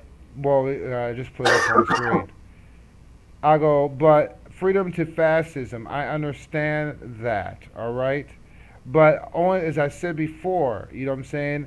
It's an idea, it's a solution, if I'm getting what you're saying in context. With the Fed being under preview of the Treasury, wasn't that part of the negotiations with the Fed for them to double the amount of money that was given in the first stimulus, from it going from the 3.2 trillion to the 6.4 trillion that everybody seems to forget about? Everybody's under the understanding that there was only 3.2 and forgets that it was actually a $6.4 trillion stimulus. No. What I'm saying is no conspiracy block. This was done like last year. You know what I'm saying? This was done in 2019 about the Fed. That's when I first seen it. You know what I'm saying, of the legislation. And that so this wasn't like in the back of my mind for the past 2 years. So I mean, I understand, but when this pandemic came and all that, I get it. But then there could be another way. Like here's another way that I was thinking about too. I mean, due to the fact that we have our straw man and all that dealing with UCC code and what money that's allotted to us because we're collateral, which is just something that I've been looking at since 2010 and all that stuff like that, and a little bit more things that I've been looking at. You know what I'm saying? Especially dealing with what a thing that Conspiracy Boss was working on and how I integrated his plan into it. But we are collateral. We're allotted. We are worth more than what we are because we're collateral, and this deals with Britain. That we can all be millionaires if you really, really want to look at it, just because of Yeah, the you're straw talking man. about the whole straw man thing. Yeah, you know what I'm saying. You know, So how that if you look at your birth certificate, there's a stock number on that. right, right, right. If you look You at your social security number, that's another. There's another fucking Well, number. guess who owns that? China owns that. No, well, that's because China owns all of our debt bonds. Yeah, they got the real bonds. You can see the bonds that they Yeah, have. right. I and seen if you videos of it. recall, what was it? It was like the last year that fucking Obama was in office. China had threatened. All they did was threaten or no, they didn't threaten. They put out a rumor that they were going to start trading America's debt bonds that they hold on the stock exchange, and the fucking the stocks plummeted like instantly. That's some crazy shit, man.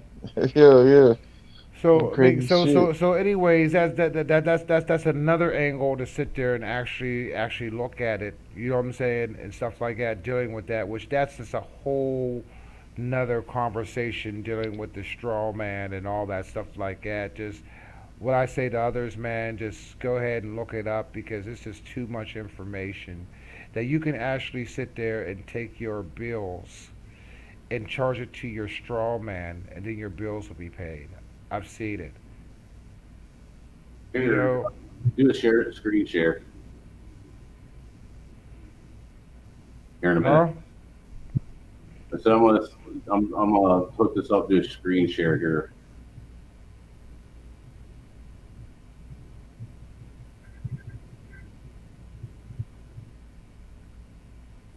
Is it doing it? Did you already do it?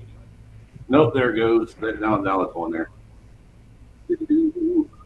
I see your screen, but I see the screen that we're on, but not what you have. All right. Can you see it now?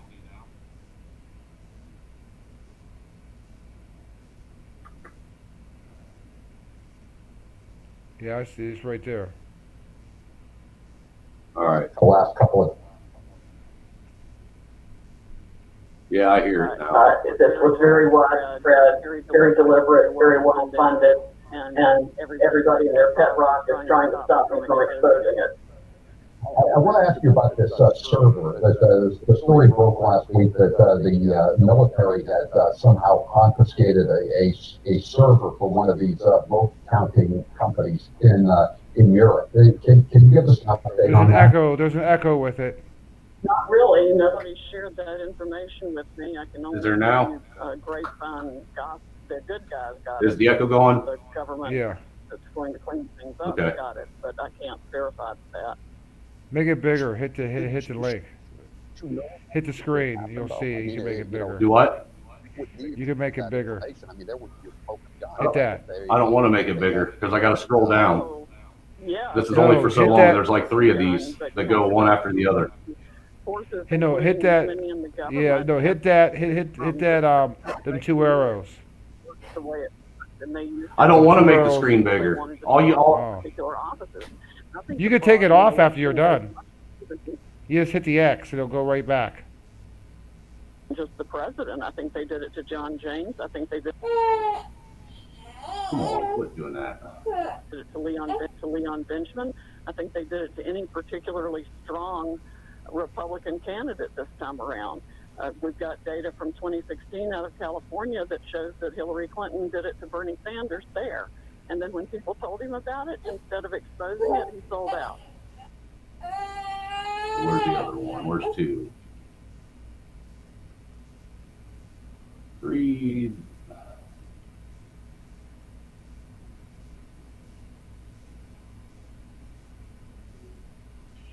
Play this one.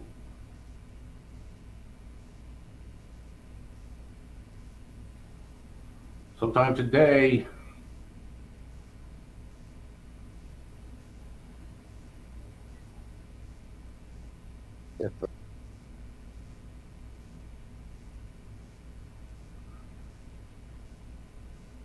There's that better. What they're doing a dance party at Governor Wolf's house. Yeah. I'm watching. Well, you heard about what? His lawyer just says, well, he was just.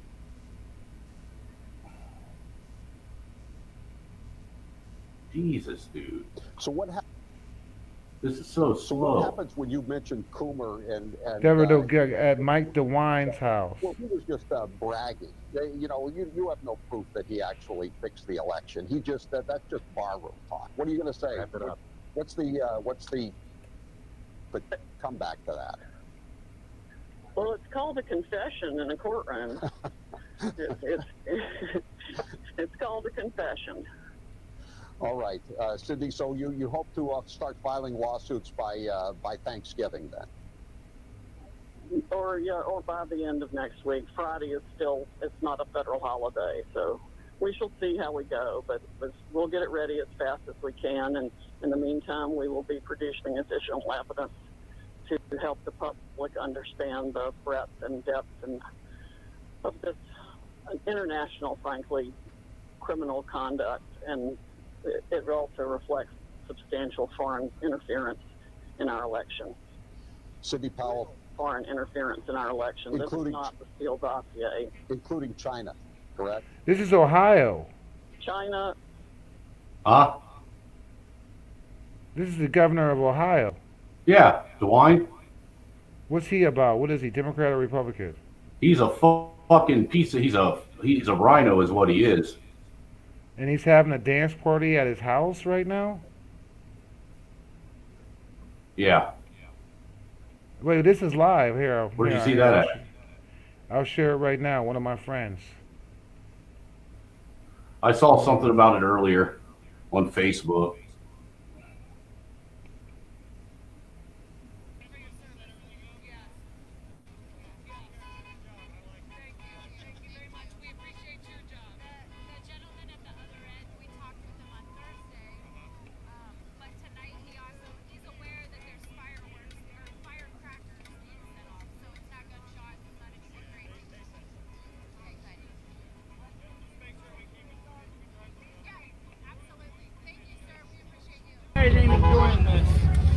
I can't see it. Come on, man. Are you able? Wow, this is fucking. What a slap in the face to Ohioans. They'll never tell us. They wouldn't have this many people out here if he wasn't. We're out here partying with you guys. Right? Well, some of you are. Not all of you are. Exactly. They didn't have that Monday. If you weren't in uniform, would you be on this side? You're leaving. Yes. Why are you leaving? I'll have to go to town.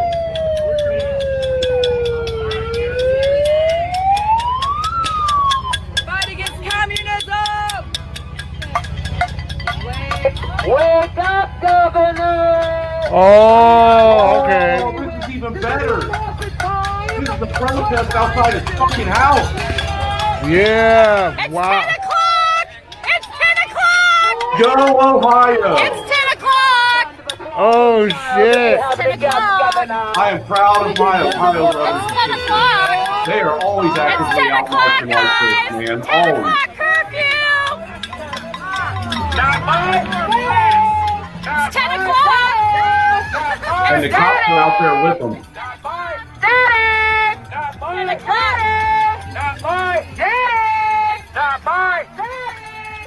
Wow. Look at this. This is live. This is live feed outside of DeWine's fucking house. Yes. Wow. Yeah, they're having a protest party. So they're doing that is fucking great. I love my Ohio people.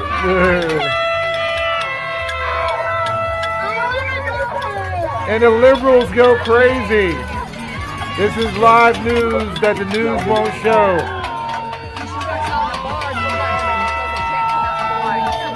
Hey guys, if you're watching and you're at the bars, come on out to DeWine's. The party's out here tonight.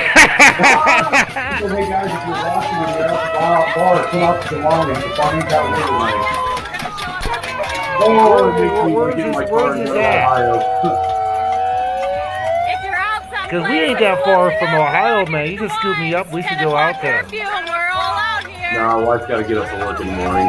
Oh, man, that would be And there's awesome. potential for, there is, when it comes to shit like that, there's potential for arrest. Yeah. I know me.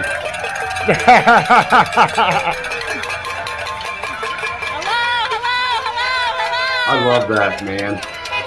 Wow. Fuck DeWine and his draconian, unfortunate. It's a protest. It's a protest against Governor DeWine in Ohio. They're having a party. Well, because Ohio, DeWine, he actually, he put new lockdown measures on them, and they have a 10 o'clock curfew shit there. So they're out there having a party outside his house during what's supposed to be curfew.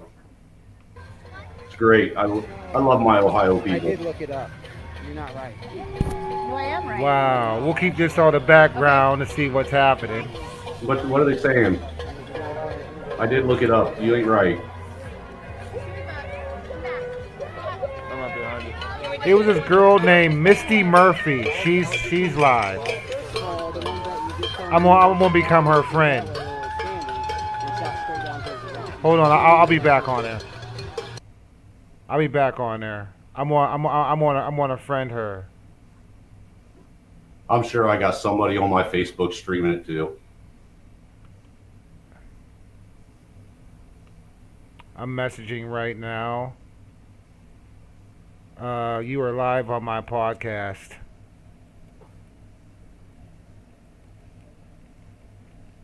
Live on my podcast. I'm going to send her the link too. You know what I'm saying? Yeah, why not? Yeah, hold on. Let me get the link real quick. I'm going to send her a link. Copy the clipboard. Okay. Please come on.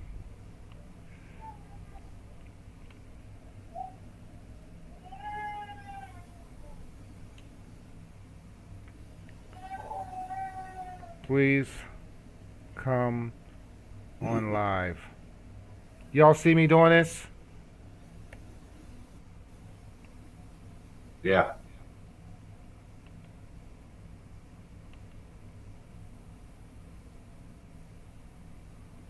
All right. Now what I'm going to do is I'm going to get back on here.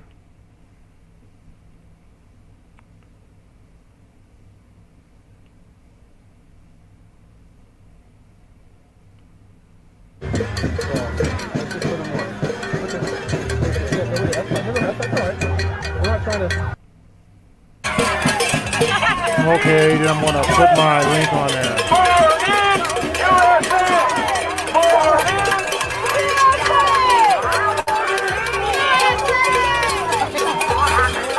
I was trying to follow that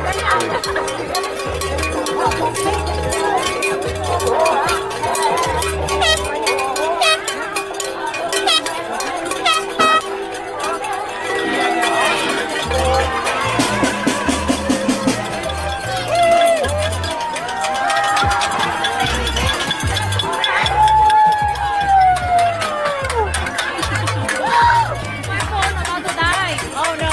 Do you have the charger? I don't have a charger. You know? I have my this light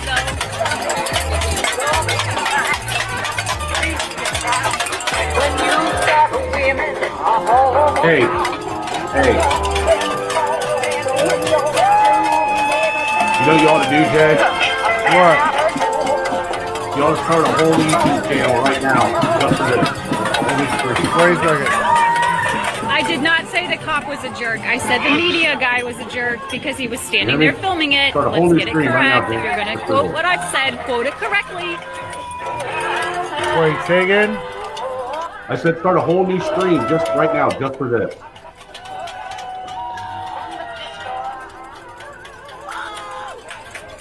All right, I'm gonna come off and send you. Well, I sent her on here, so I'll just cut it up.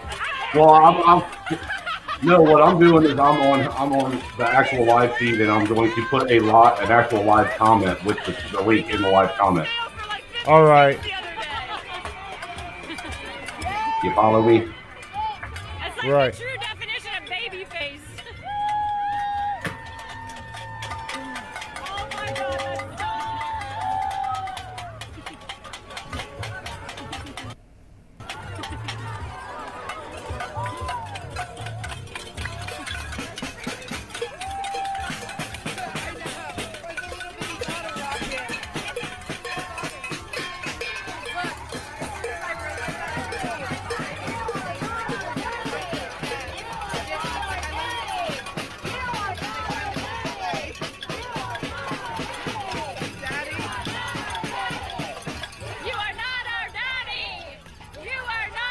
Wow.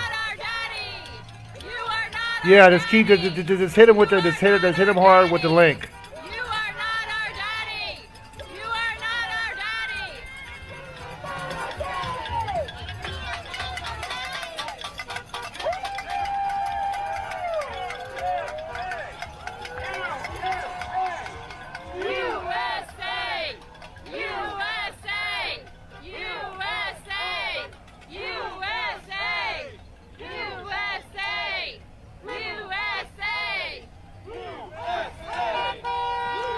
Wow, yo. In Ohio, they were getting locked down, and they're in front of the governor's house having a party. Wow, this shit is live right here.